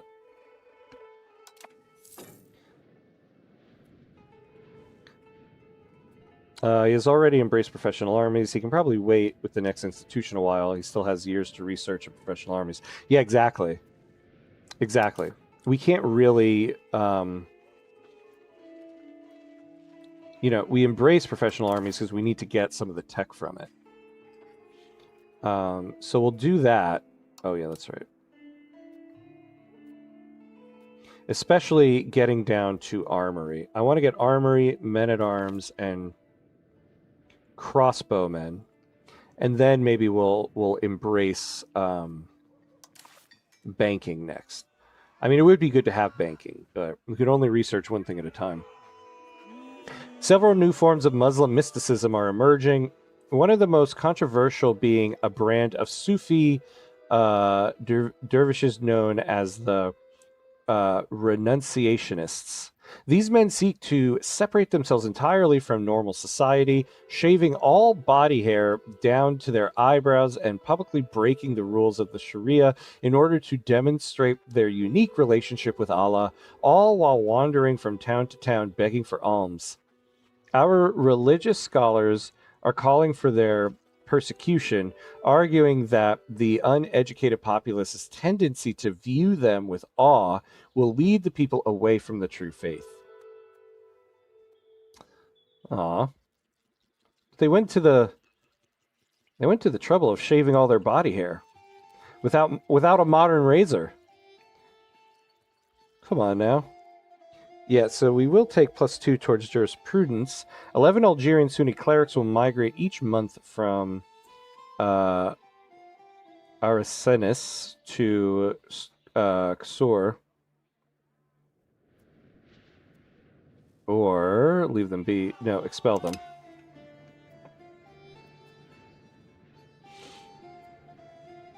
What I also love is that you can see what entries you can get and how to activate them again. Yeah, I agreed.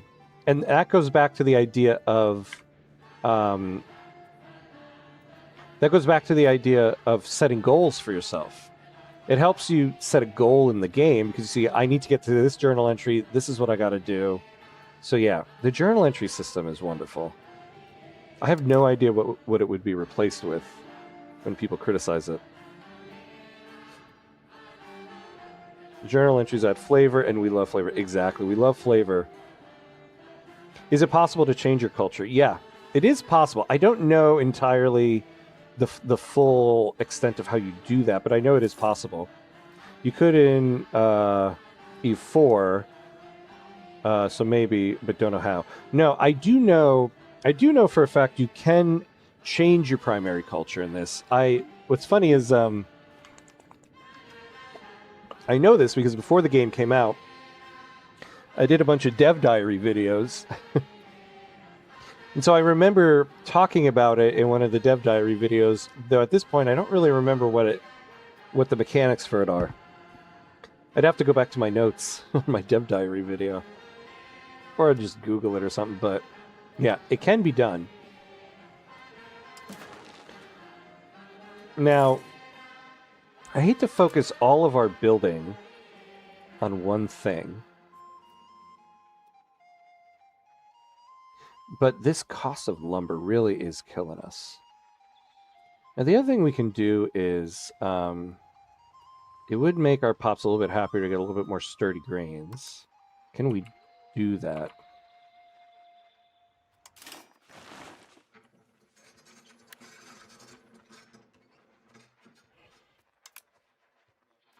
So a windmill. But we don't have the ability to do that anywhere. Where can we do it?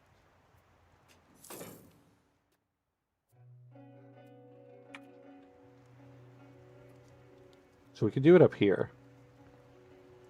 It's going to cost us 43, though. Yeah, and this is mainly because of the increased cost because of the lumber. But we can build a maybe we'll do that next. We'll build a windmill. It'll make people a little happy. It'll be profitable.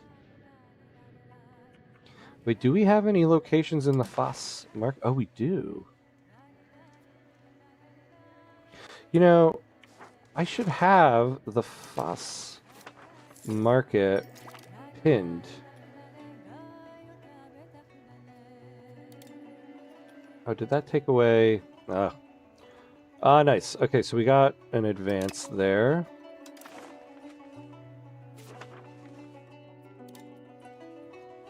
And then the Foss market. You know, we should look to get some trade capacity here. What's lumber in this market? Okay, hold on. All right, see, so I've been doing something really stupid.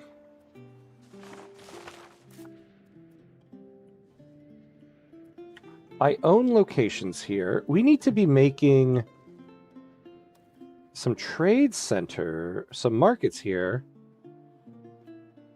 and exporting lumber from their market to our market. Hold on here. Hold on.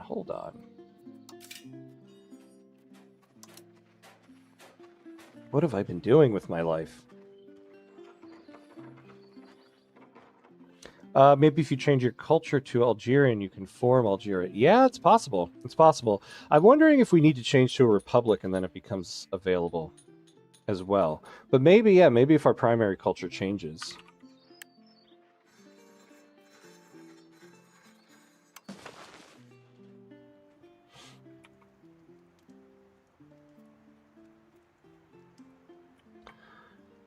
Yeah, so I need to upgrade one of these locations. I should upgrade the one that's on the coast. We have very little control there. We have more control here.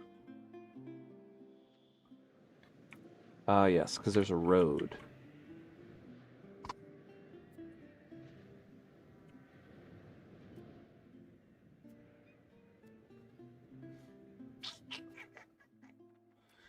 Ugh.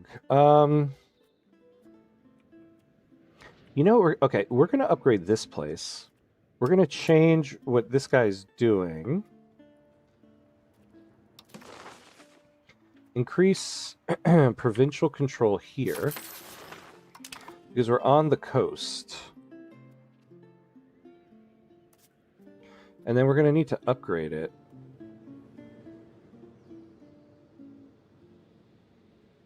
It's going to cost us 344. Ooh. That... Excuse me. Oh, man. Okay. So maybe not.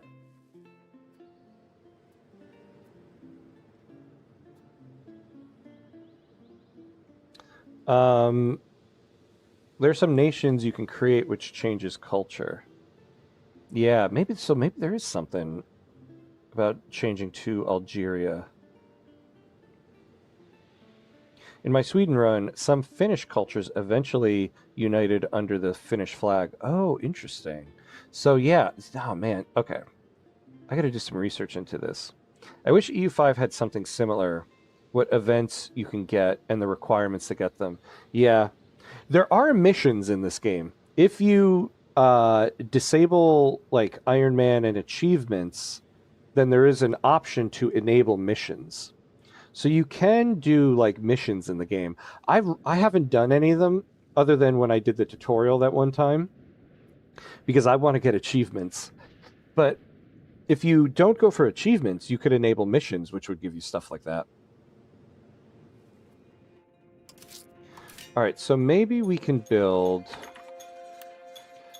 some market villages here in the Fas market.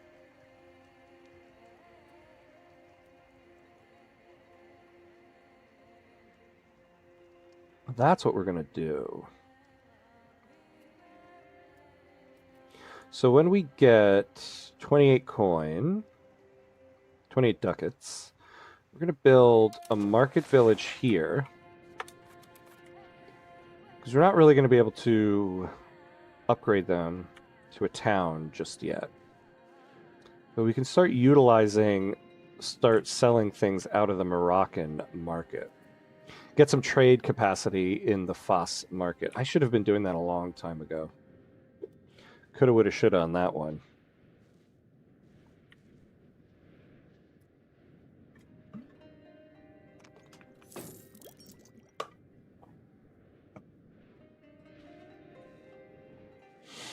Yeah. In fact, just generally get some trade capacity from that market so we can get an extra income source. But it would be great if we could upgrade this to a town and then build a wharf and then increase our maritime presence here. Because, like, what do we have here? Yeah, not very great. We need to get some ships back. Maybe the price to found a town will decrease if you build more of the supplies needed to build town. You know, you're right, actually. I didn't actually look at what the cost for that is. Yeah, I know, because the base cost is 500.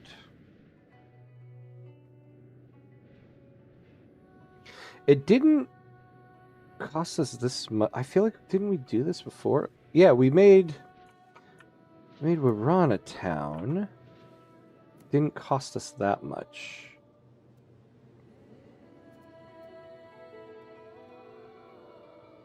Yeah, no, it's just expensive. Well, I do know our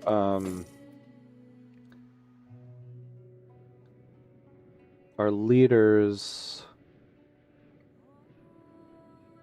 I forget which one it is. Might lower the cost if we had somebody with better ability.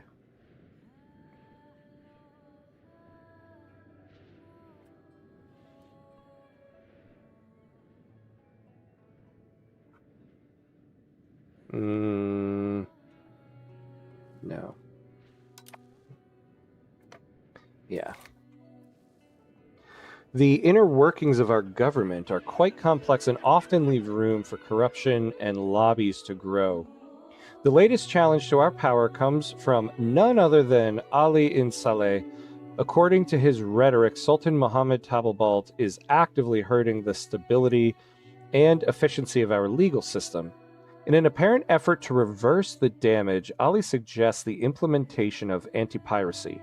However, it is clear that the burghers speak through him, much like a puppet.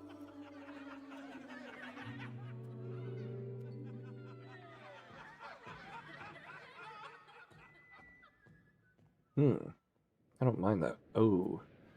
Yeah, we do lose some stability. That's kind of okay, though. He forgets his place. Oof. No. What do we have in regard to our... The active policy is state piracy.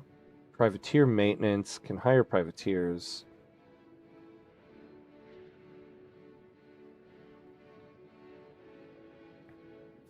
Or we can get the anti-piracy warfare modifier. Yeah, I mean, it'd be nice to hire privateers, but we don't have any money. Plus, I don't really want to lose 20 approval from the burghers at the moment. I think we'll take this. Oh, and we got an achievement out of it. Yeah. Change of policy. Woot woot. How many does that give me now? It's not going to be a lot. But I am curious.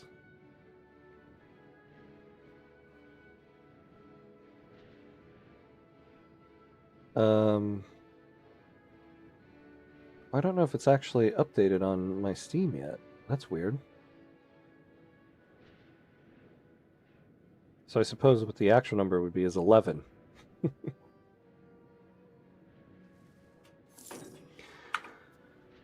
Okay.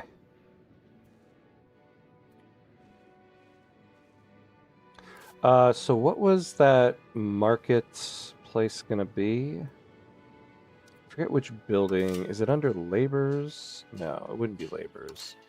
It would be probably the nobles here, right? No. Would it really be peasants?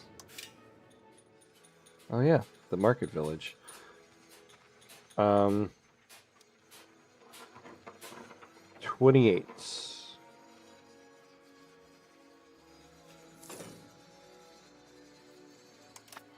Now, it's not going to give us very much market ability out of here, but it'll be something. We'll at least be able to trade something out of the Foss markets. Vice.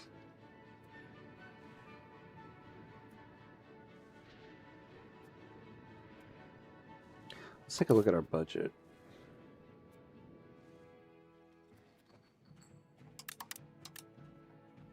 Let's up that. We're getting decent trade income now, at least.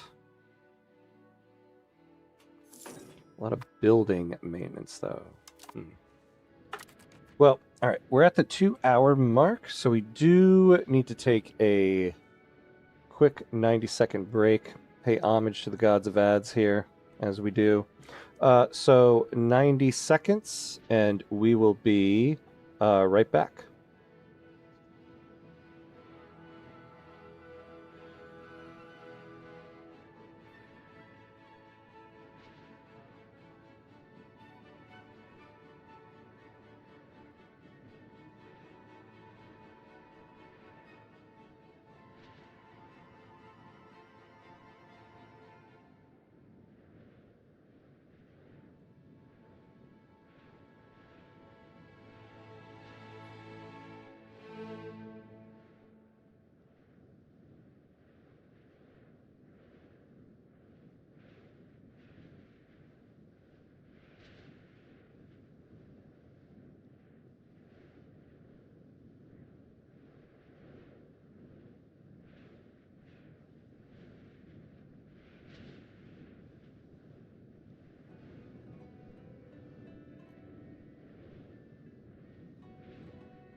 All right, and we're back. And we are back. Let's do this.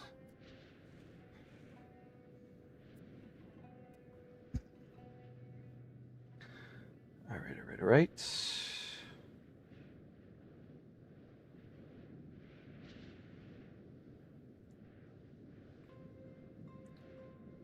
Oop. Let me check what's going on in my life here.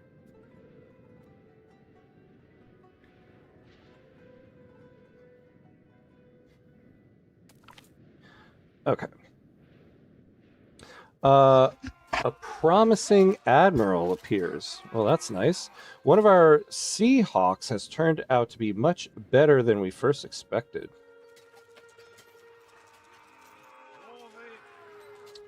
Our Zenati culture and... Oh, of Zenati culture and Sunnism religion. Okay, okay. So let's take a look.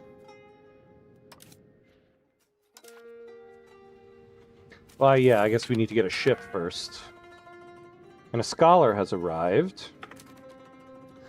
The Metaridi religious figure, Yahya Ait Yaqub, views our country as a possible place for them to share their knowledge. Well, you don't have great stats, but okay. We can invite a religious figure.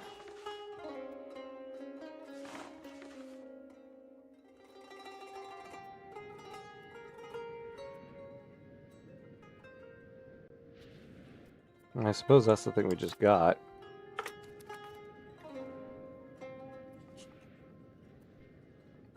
Yaqub, creator of the white race. I don't know that reference.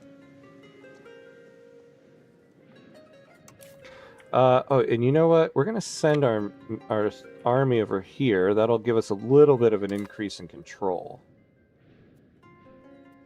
Yeah, we really could use a decent-sized navy, like a 5-unit stack, to just patrol and increase control.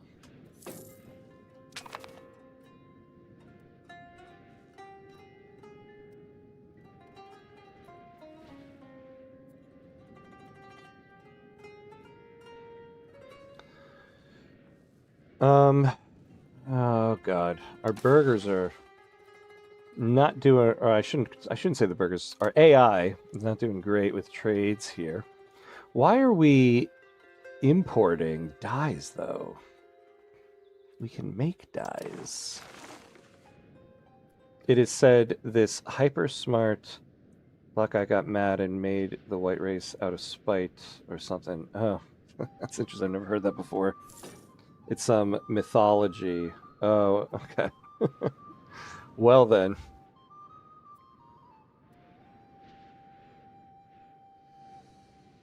Oh. Not Yaqub. Oh, it's Nation of... Oh, it's from the Nation of Islam. Oh, I see. Okay. Well then. Well, I don't think that's the guy they're talking about. Is it possible to change the culture of provinces to a culture that isn't your primary culture? It is, because you can like change cultures in this. Like I don't know, let's take a look here. What's the... Yeah, like in our capital, the vast majority of people are Zenati. What I would need to do... See, I need to get the... Let's take a look at society here. No, culture. So Algerian is not embraced by Zenati people all that much.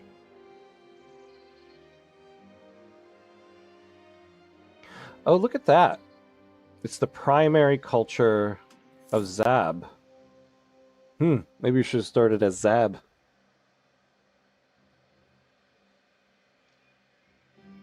So, it's an accepted culture. Yeah, here we go. So the Zenati view of Algerian is negative.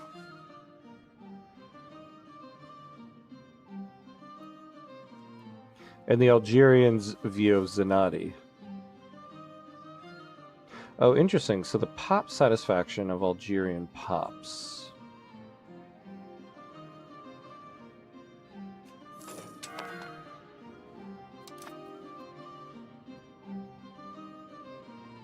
Buildings missing inputs.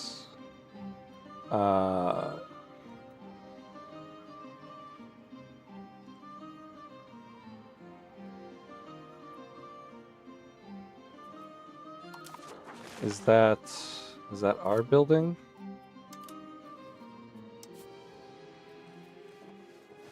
Yeah, it's tools. What are tools in our market? Don't tell me we're having a problem with tools. We were good with that for a little bit.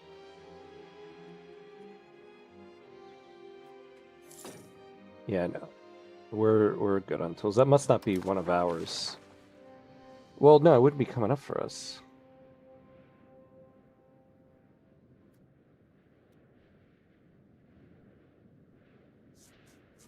Oh, I see. No. We're missing... I don't know why...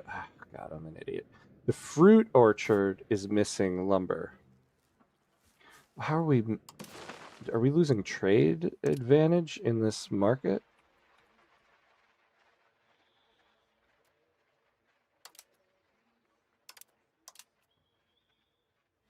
Oh, unless Tunis is taking all of it.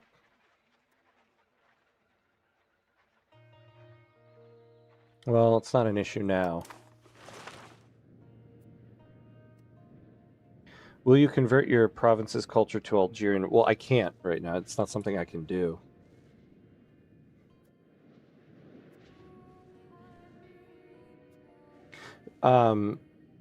First of all, my primary culture is Zenati. I could probably convert the Algerians to Zenati. But I'm not really going to be able to do that at the moment. Plus, I have issues with culture right now because I made Algerian and accepted culture when I shouldn't because I don't have the cultural capacity for it.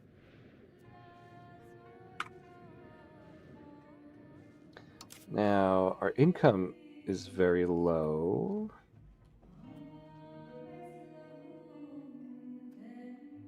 You know, at the moment, we can lower stability investment.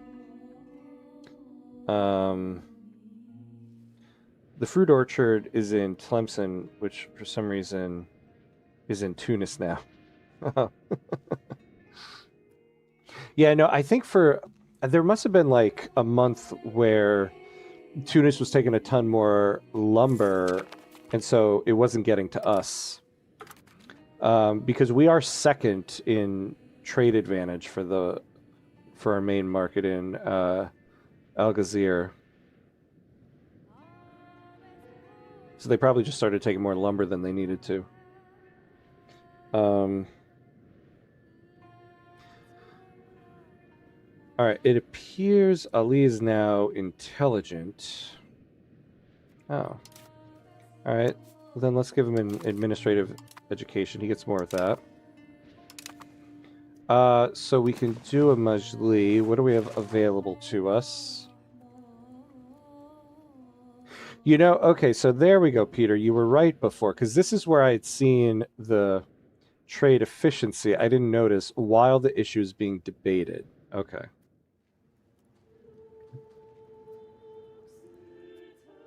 So if we go for this, we can get plus 20% trade advantage for 10 years. That's not bad. What we really need is more crown power. That will increase our tax efficiency, get us more taxes, get us more money. It's going to be difficult to get this passed, but I think we need to go for this.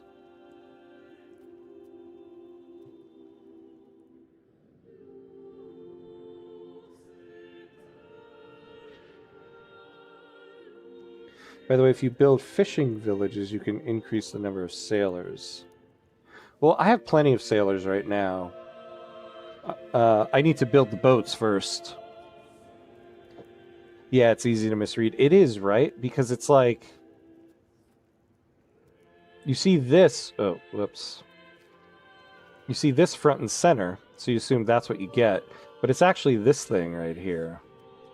Now, we're going to do support the state.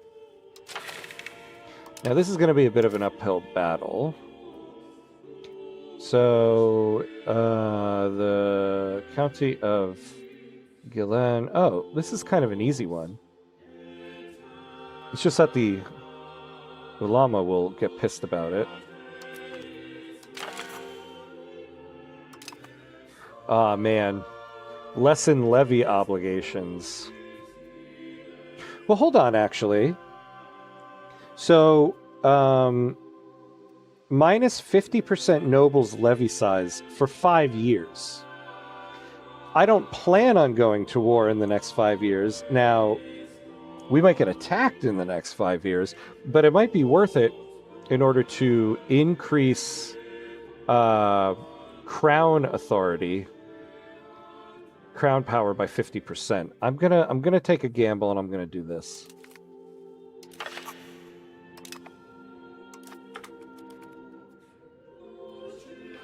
I think you can build some ships. I can. Well, no, I can't actually. Right? I don't have the money for it. Like, I could build a cog. What I really want is a Mediterranean galley because I need to increase maritime presence. But first, I do want to get a market village over here, and we're going to need to get to 40 for that. Although maybe it might be worth it to just keep building logging camps, though. I call them logging camps because that's Victoria 3. Lumber mills. But I also don't want to just chase this one thing.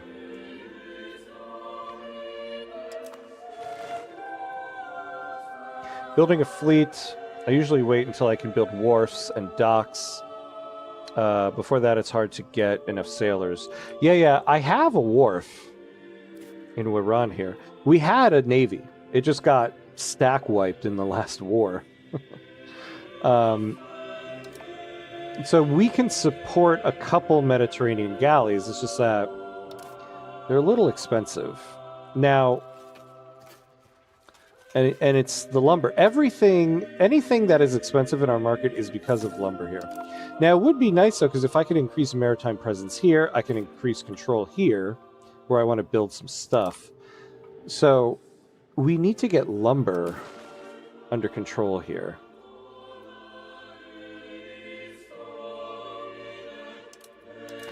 But that's going to be a lot of time and money.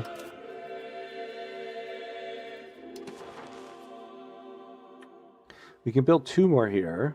We can build 5 more here, and then we have other places. So it might be worth it to do that first. With the increased privileges of the Umara, some additional duties. They are expected to serve in the army as officers and true gentlemen.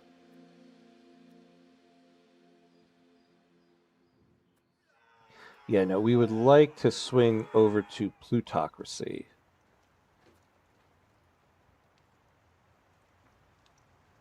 Towards quantity. No, I like quality. It should be this. Yeah. But it's going to take us like 40 ducats to build that. Oh, we unlocked drill army. A unit ability, okay.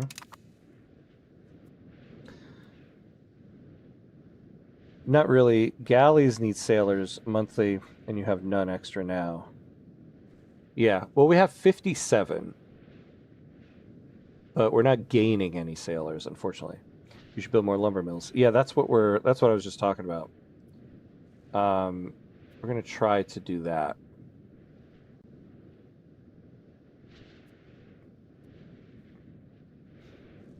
I suppose we could also just try to import some, because these trades are just kind of booty right now.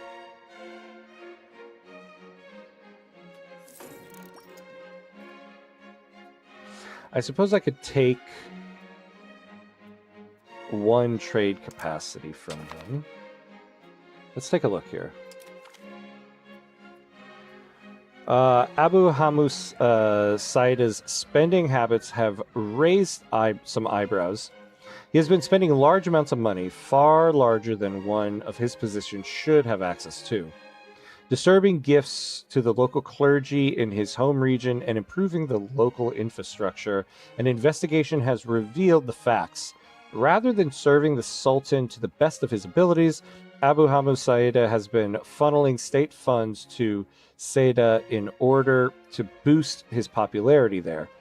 While this has been a boon to the local economy, such practices could prove damaging to the state as a whole if tolerated.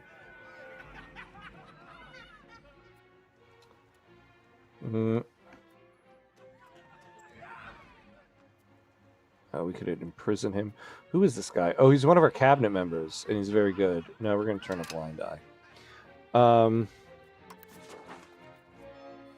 Yeah, so we don't really... There's not much in regards to, like, profitable ones here. Let's pause on this for a moment.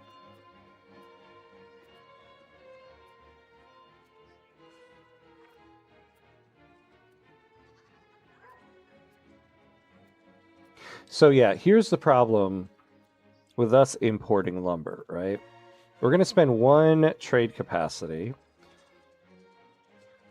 We'll get 0.81 lumber from them. But in regards to effective supply and the price of lumber, government trades, you only get 50%. So we'll actually only get 0.4 units of lumber added to the price. Which...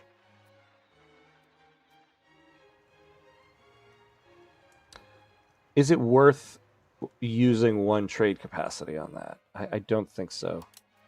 So I think I'm going to return that trade capacity to them.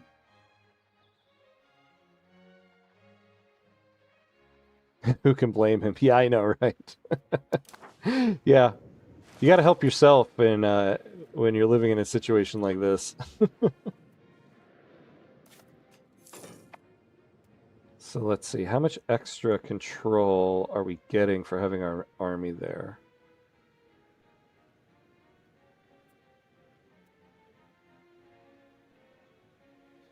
.03. Wonderful. I want to track what happens when this Majlis passes. So our crown power is at 26.4 right now. Interested to see how much it'll go up. If it passes, we're at 72%. If it doesn't, I'm gonna be pissed. All right. It passed. I feel like it went down. What in the poop?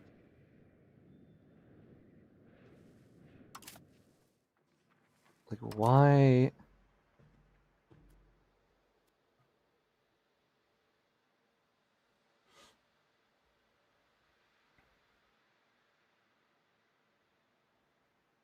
Oh, interesting.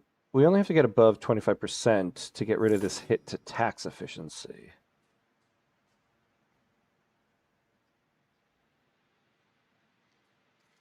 Oh, if we paid off the debt, we get a little bit of that.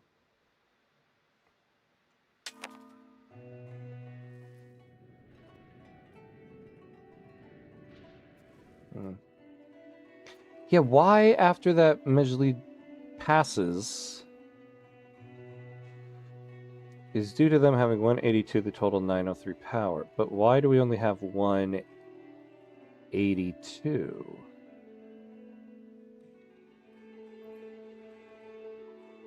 Yeah, we have autocracy.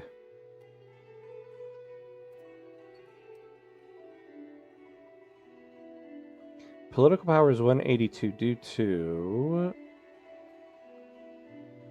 that. Autocracy, royal decree.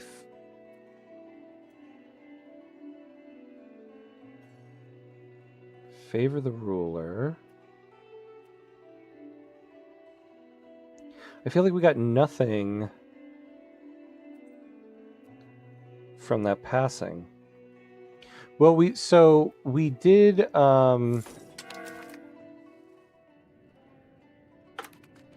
what's this? Oh, it's finished their new locally known treatise on analysis of the amazing. So we passed a parliament issue that was supposed to increase crown power, but we actually got a decrease in crown power.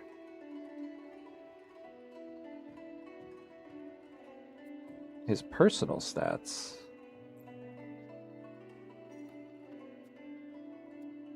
So I wish I could look at I wish there was a way to look at past things that passed. It says the Majlis passed, but I feel like we got nothing out of it.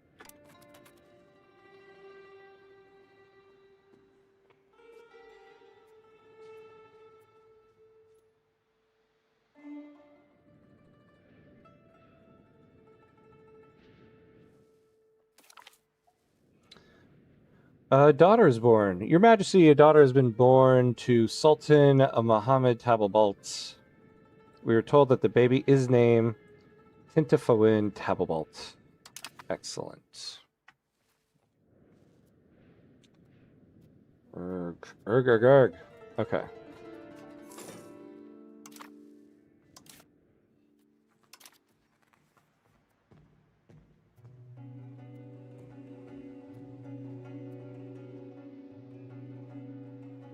Well, I suppose we could... No, we can't get rid of the debt yet. Because of the damn trade expenses. Oh my god. Okay. Didn't improve stats +3 on each stat for your ruler.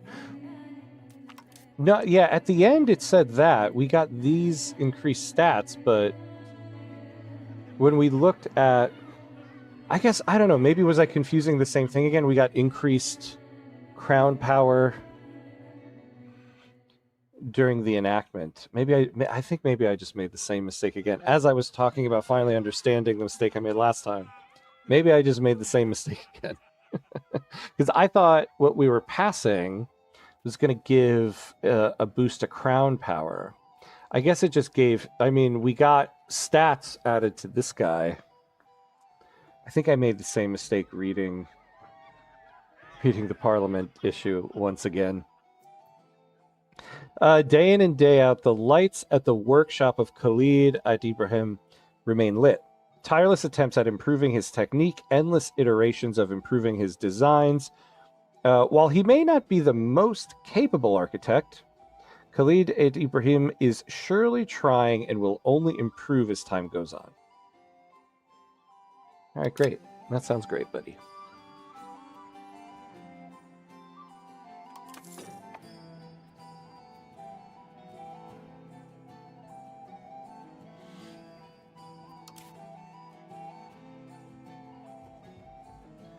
All right, what can we do here?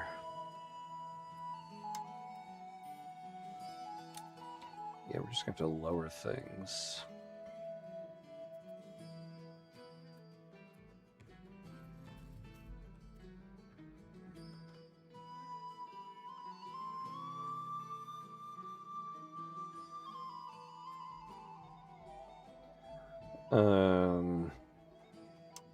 Oh yeah, we can lower this down. This belligerence must not go unopposed.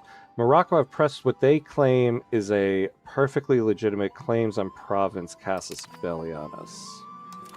I don't like the sound of that.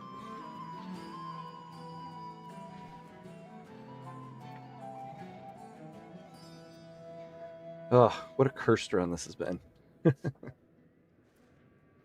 Tlemcen and the cursed run. All right. I think once we get to 16, I'm going to pay off this debt. Any little bit of increased crown power, once we're hanging around 25, I guess, is worth it.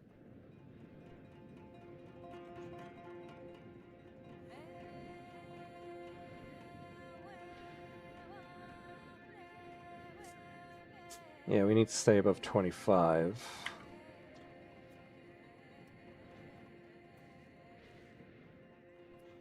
It would be nice.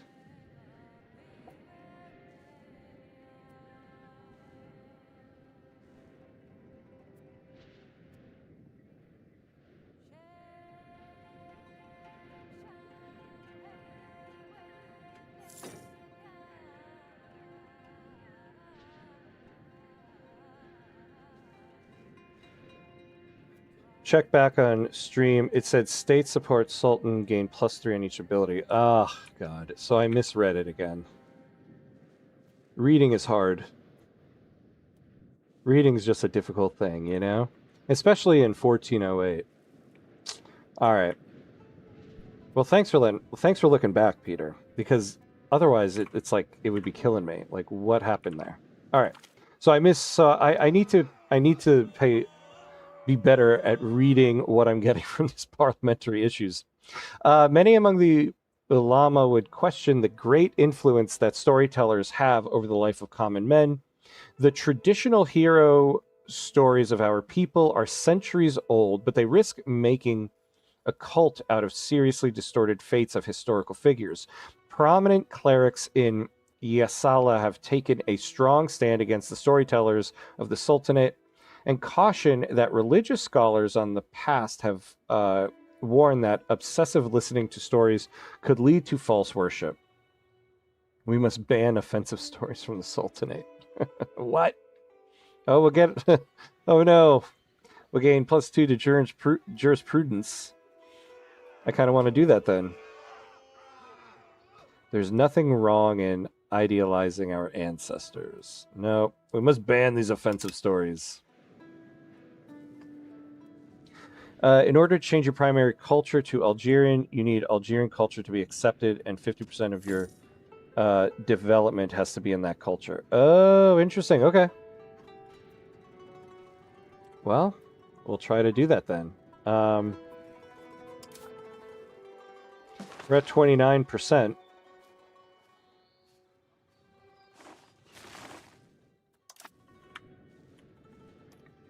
So many pop-ups and boxes and handling a stream as well. It's a lot. Thank you, Peter. I appreciate that. I appreciate it. It is true. It is true. Playing grand strategy games while streaming is sometimes is a bit much. Especially this I feel like in this run we've gotten moments where we've gotten like 15 pop-ups at the same time. Assimilate this Sonati. Yeah, so let's take a look here. How do we do that? Because they're our primary culture. How do we see the assimilation rate? Okay, because we're spiritualists. But Zenati is our primary culture. So I assume if we get the assimilation rate up, that's everyone else's assimilation into Zenati.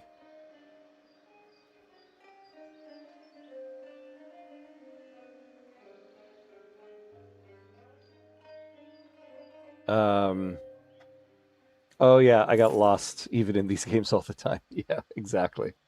I mean, even in Victoria 3 sometimes, a game that I probably know most about over all other games that I play, like it's the game I know the most about. Even I sometimes am like, wait, what's happening right now? What am I doing? Who am I? Where is my place in the world? So you might want to convert your provinces to Algerian culture. Well, how do we do that?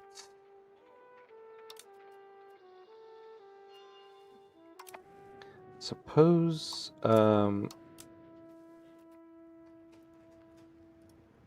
we don't have convert province, but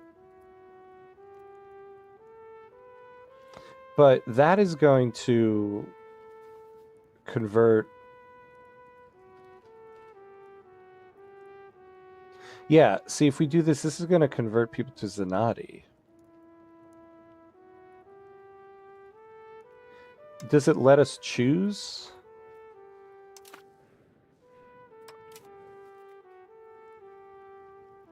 Yeah, that's what it looked like there. Convert is religion.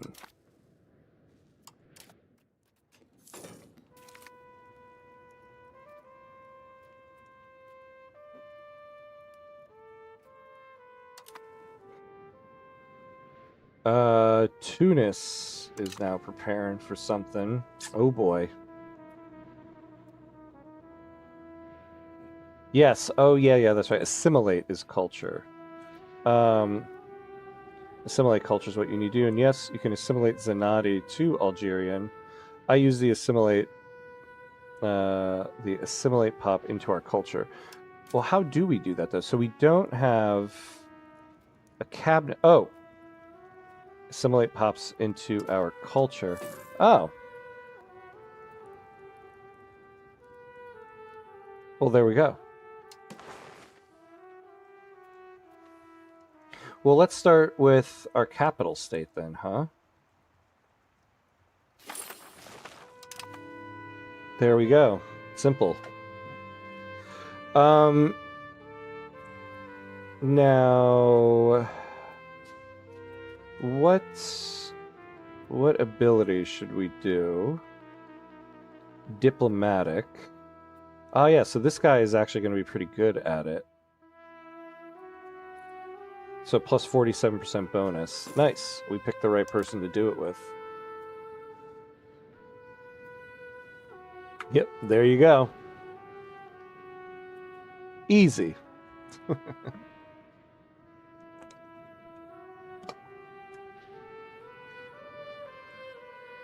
Yeah, I think one of the things I got to start looking into or learning more about in the game is the management of cultures and religion.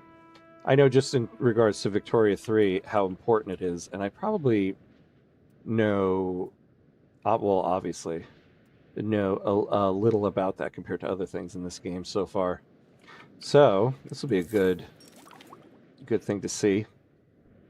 Ah, we can build armories. Okay. So we can start getting regiments. Though we will need firearms. Interesting.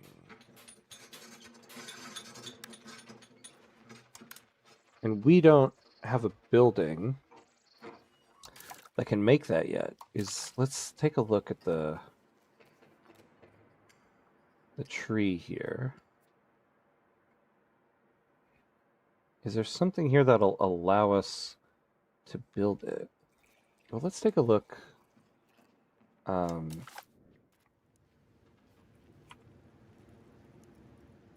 What builds firearms? All right, let's just do a quick Google. Oh, hold on a second. No, repay the loan. All right, so our loan is done.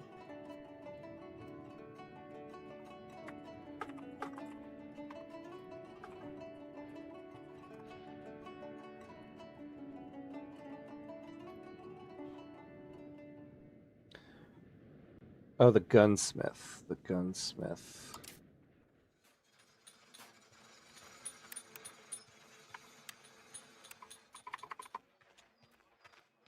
So, what allows us to build gunsmiths?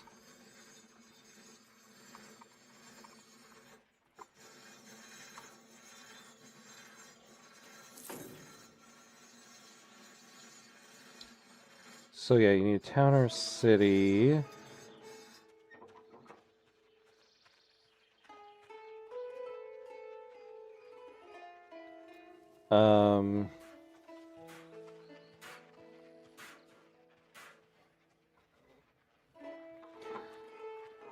Yeah, I didn't see exactly what we need. Weapon, gun, and cannon buildings usually are in military research tree. Yeah, I thought I would see it somewhere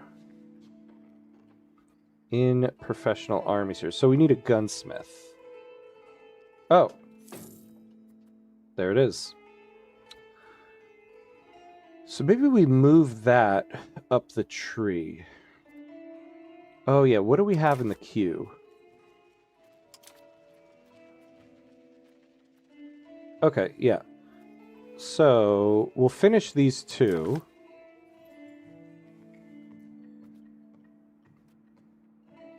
Then we'll go down to gunsmith.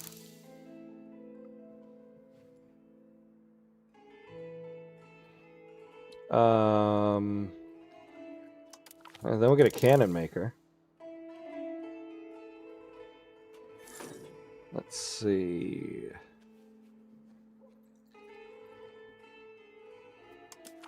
Yeah, up the reinforcement speed.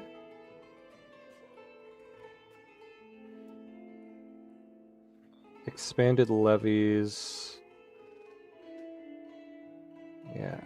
Plated knights. Well, let's do that. So we'll do this, and then we'll reevaluate. But this now is going to let us... So we're going to unlock men-at-arms, crossbowmen, and then we're going to get down to the gunsmith. And then once we get the gunsmith, we can start building armories. Lofty plans here in Tlemcen. The burghers, representing the rising class of merchants and urban dwellers, have voiced their grievances about the clear favoritism towards the Umara displayed by our Sultanate. They argue that policy supporting the traditional privileges of the aristocracy come at the expense of the burgeoning urban economy, stifling trade, innovation, and the growth of the cities. These complaints have grown louder, with prominent members of the burghers highlighting the imbalance as a threat to the prosperity of the Sultanate. As tensions rise, we must decide whether to continue appeasing the Umara or shift our policies to address the demands of the burghers, risking the ire of the aristocracy in the process. Well, any bit of prestige is good because we're not generating prestige. We can change 5 toward plutocracy.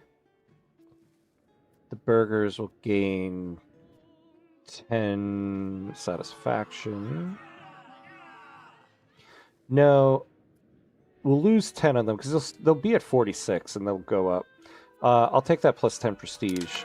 anytime we get an event like that, I think I need to take advantage because we're not generating any. Oh, we bring set. Oh my god! All right, a lot of pop-ups.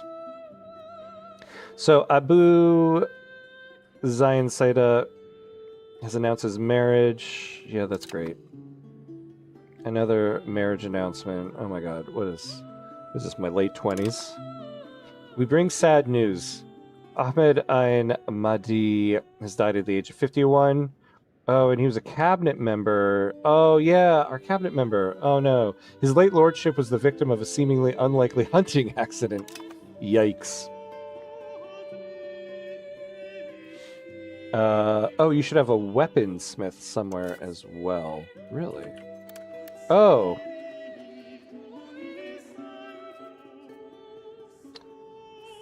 Yeah, that's going to make weaponry, though, but not guns. Hey, Just24, what's up, what's up? The burgers. Give them ham. That should be the tagline of every one of my EU5 streams. No burgers, just ham. The ham. What if I just started calling every estate with the preface ham? The ham nobles, the ham clergy, the hamburgers. Please don't leave, everybody. Probably most important of them.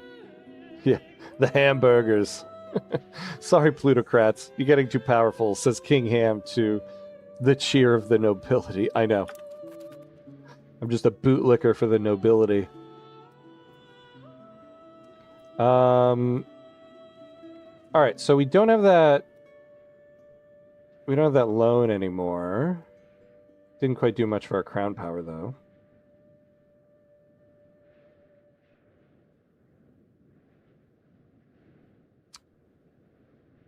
We only have 183 of the 894 political power.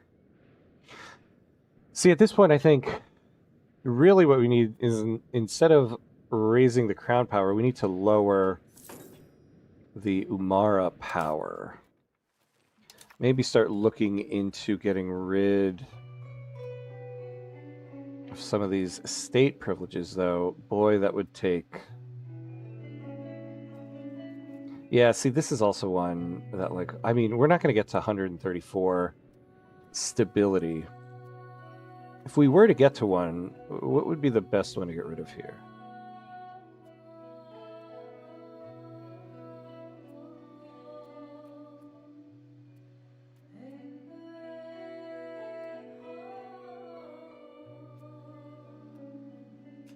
Yeah, none of these, actually. All right, let's get ourselves another cabinet member. So increasing control. No. Let's go to our cabinet. So what increases control? It's admin, isn't it?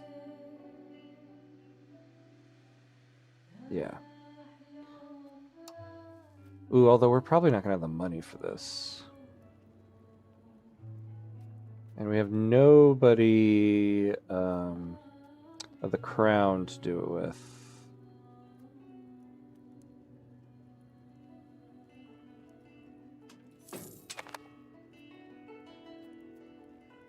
Oh, it's only going to cost 5 ducats. All right.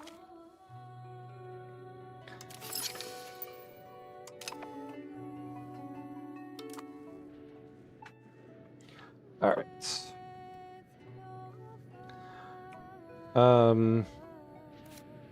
So next, let's expand the lumber mill here.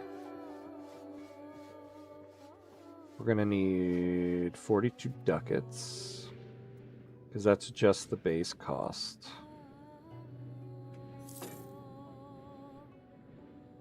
Yeah, ruler's admin ability. Man, at least my sons are getting taught administrative ability.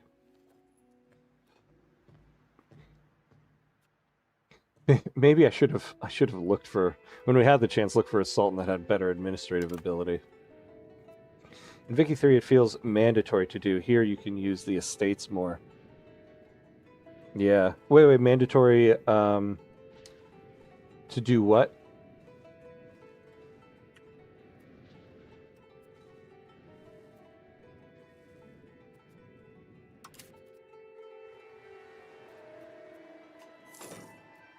Yeah, nothing we're really going to be able to do here yet. Nor should we. Yeah, so if we were going to build ships, it would be cheaper for us if we got a little bit lumber. Oh, yeah, taking away power from landowners. I see what you're saying. Yeah, yeah. Here you can use the estates more. Yeah, exactly. Yeah, because it's funny too, right? Isn't this basically how it kind of breaks down? Like the nobles are basically your landowners. The burghers are the industrialists. The commoners are the rural folk. The clergy are your whatever your religious IG is.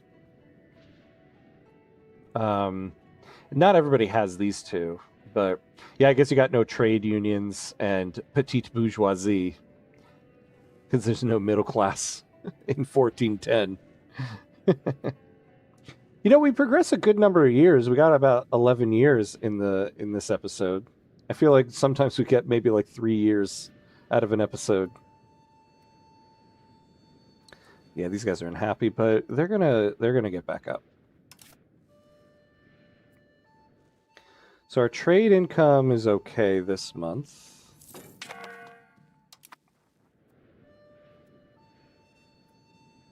That poor fruit orchard never has enough lumber.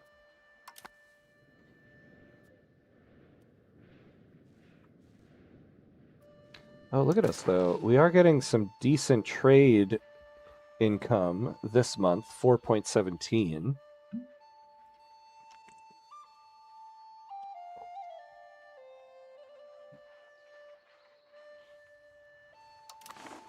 So that's good.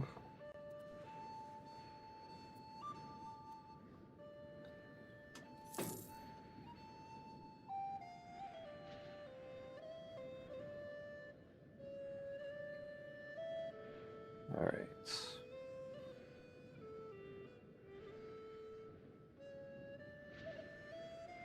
All right, all right, all right.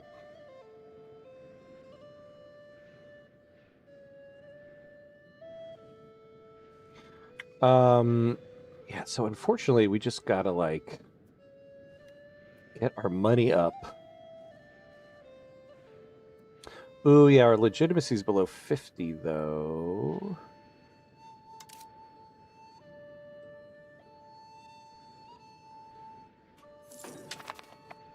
We lose a state satisfaction equilibrium. Also, we should be keeping tabs on... So it's about 73% to 25% here in our capital. So we'll check in on that periodically. This time of year, we see lots of oranges from Morocco here in Sweden. Oh, really? That's cool. Okay. That's interesting. I didn't know oranges were a big export. I do know, though, there is just something different about oranges from North Africa than, at least here in the United States, because when I go visit my family in Algeria, you're always given an orange with, like, every meal. And they're always just so much sweeter than the ones I get in the store here. Though I have to say, produce in New York City, or at least New York City grocery stores, is not great. That's why there's so many, like, vegetable vendors on the street. Because produce from the grocery stores here just really sucks. But man, a good orange, a good Algerian orange is the best. I always wait about 1 week after I buy oranges. That's probably smart, right? I'm never good with figuring that stuff out. Like bananas. Oh. Bananas, I'm always like, I don't know. I'll eat it. I'll figure out if it's a good time for it or not. Your Majesty, Hafsid Sultanate of Tunis has declared war upon us. We need to prepare for battle. Oh, my burp. Oh, my burp. And of course, Morocco's going to join in. All right. Well, rally the troops. Raise all the levies. Raise all the naval levies.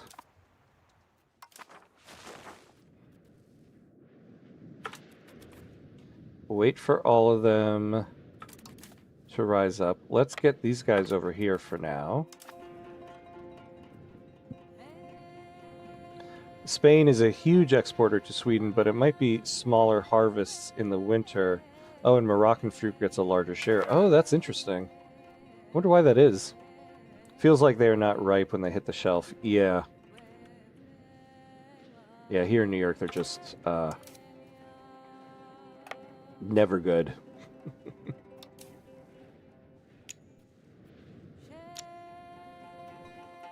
Oh, wait. Are these... Oh, that's the Navy. So I'm just going to try to keep one large force, because they're going to eventually have a large one. Let's look at our Navy. So we were supposed to have a good naval commander here. You know, I could put this guy there and put our Sultan there, get some extra crown power while we do this. We also don't have a lot of ships, so having military ability for the naval damage done would probably be better. Oh, look at this guy. Oh my god. Yeah, this must have been the guy they were talking about. This is a good naval commander. 100% diplomatic ability, 100% military ability. We're going to have to go with this guy. He's only 17. Wonderful. All right. So you stay there. Climate. Spain can get cold in the winter. Oh, that makes... Yeah, that does make sense.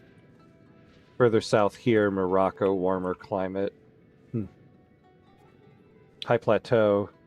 Just a bit warmer in North Africa. Just a bit. Just a bit.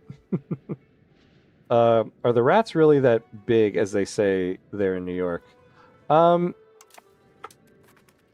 They're a problem like out on the street. Like you never see rats like in your apartment. I mean, I'm sure there are people. I've never seen a rat in my apartment ever in the entire time I've lived in New York City. But I have seen rats many a time out on the street for garbage pickup.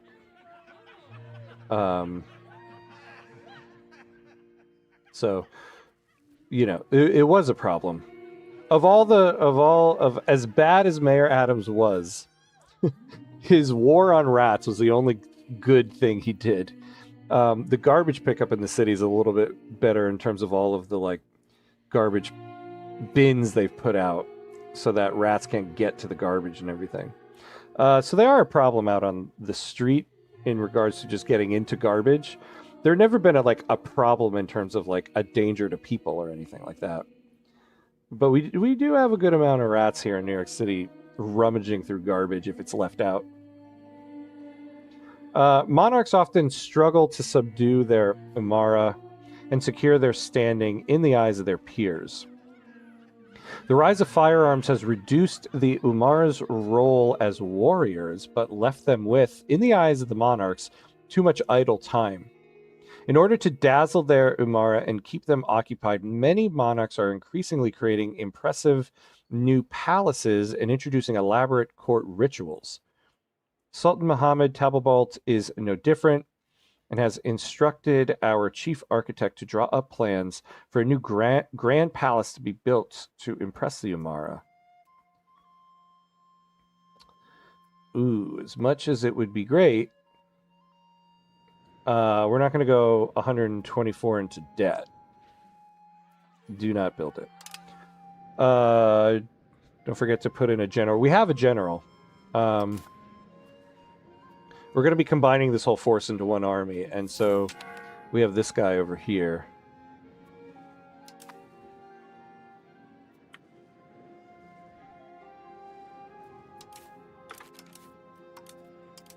So let's kind of just consolidate up. Let's put these guys out. Garbage consulting, that's a New Jersey thing. Yeah, exactly. Where do you think we send our garbage? I don't know if New York does that, but my whole life, especially growing up, everybody always joked that New Jersey was New York's garbage dump. I don't think New Jersey takes it anymore, or at least not nearly as much. The occupation of Tarit lasted 17 days. Oh, wait, yeah, that fell. Sorry, I don't know that much of New Jersey, but Bruce Springsteen, New Jersey Devils, and Tony Soprano. Yep, that's that's about it right there. You got the highlights. Oh, look at that! Our Navy won. Prize Hunter, ship capture chance. Wow, wow, wow. Oh my God, this is going to be quite a naval battle. All right, so. Oops. Let's combine these guys. Alright, so we've got a 9,000 stack. Should have improved your relationship with Tunis. No, they see me as rivals, John. It's not going to work. I'm never going to have a good relationship with them. Those diplomats are wasted to try to do that. Well, actually, no, I was actually trying to improve my relationship with Morocco, I think. Actually, no, I wasn't, because they see me as rivals. That's better spent trying to get an ally elsewhere. All right, let's try.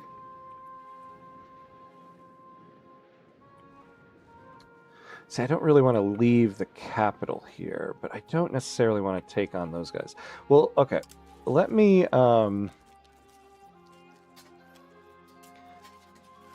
Yeah, let's put men in the center.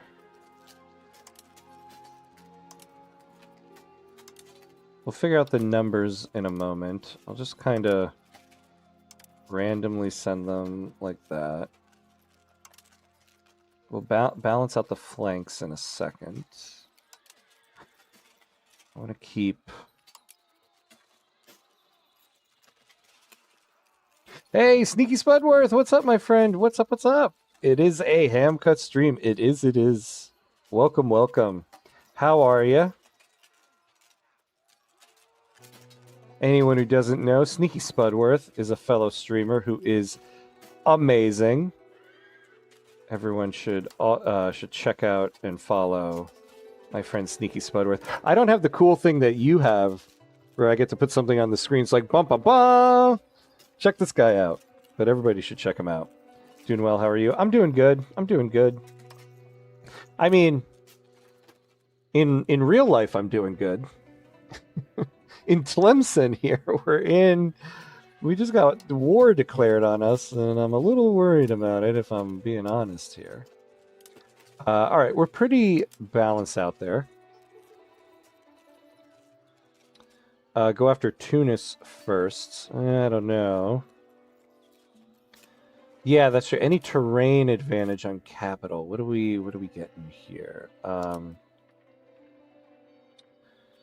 The terrain. No, not that. Tax base, beeswax, da-da-da.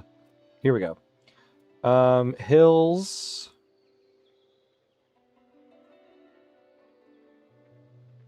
Yeah, so it'll block their vision. LOL. Well, I'm glad that you are in real life good. Hope the war goes well. Yeah. Oh, thanks, John. Good luck. I'm gonna need it. Grasslands, nothing there. So we stop visibility with the hills here. Hey, Sharky boy, what's up? Show me how you looking. Well, not great, because we just got war declared on us here. Right at the end of the stream here, we got war declared on her. Who's the war leader? I believe it's Tunis. Yeah. And we got no one. Oh, yikes. Yeah. Oh, yikes, indeed. Where could we get any type of... Yeah, we got woods here.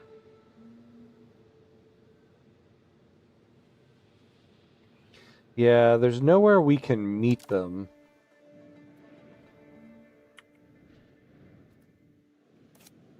Could maybe go here, draw them out. Maybe.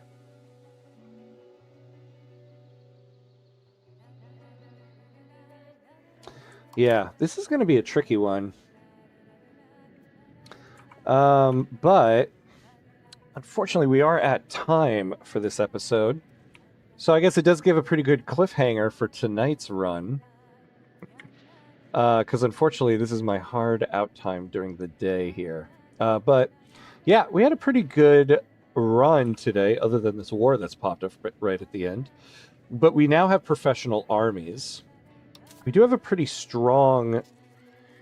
Yeah, see, these tribal cavalries.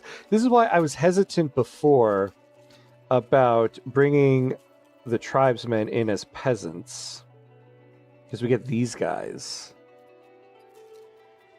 So this is the problem. This army is going to be stronger than these armies, but I don't know if we have the manpower to withstand this many people. So we'll have to see. But we're going to continue this tonight. I like the stream, and it showed an airplane. Is this a travel vlog? Wait, what? Which one are you talking about? It showed an airplane. This stream? I don't have any travel vlogs. Though I will be traveling later in the month. Maybe it's worth it. Though not by airplane. But yeah, so we'll be doing another session of this tonight. That starts at around 8:30. So actually in about 7 hours from now. So we will be starting that session tonight right with this war. On YouTube, when you like a video / stream, it shows a relating GIF for the like button. Oh, for this stream, it's an airplane. Oh, huh. I'll have to look into that. I didn't know that. Another thing I learned a year into streaming. Yeah, good night, Peter. Thanks for hanging out, my friend. Good to see you as always. But yeah, we'll be continuing tonight with more EU5. So, Sharky Boy, I'm sorry you got in right at the end here. So, but hopefully I'll see you tonight. Nice to catch you before the end of the stream. Have a good one. Yeah, you too, my friend. Good to see you. Everybody else, thanks for hanging out. John, thanks for hanging out. Hopefully I'll see everybody tonight. Otherwise, as always, be awesome, my friends. I'll see you next time.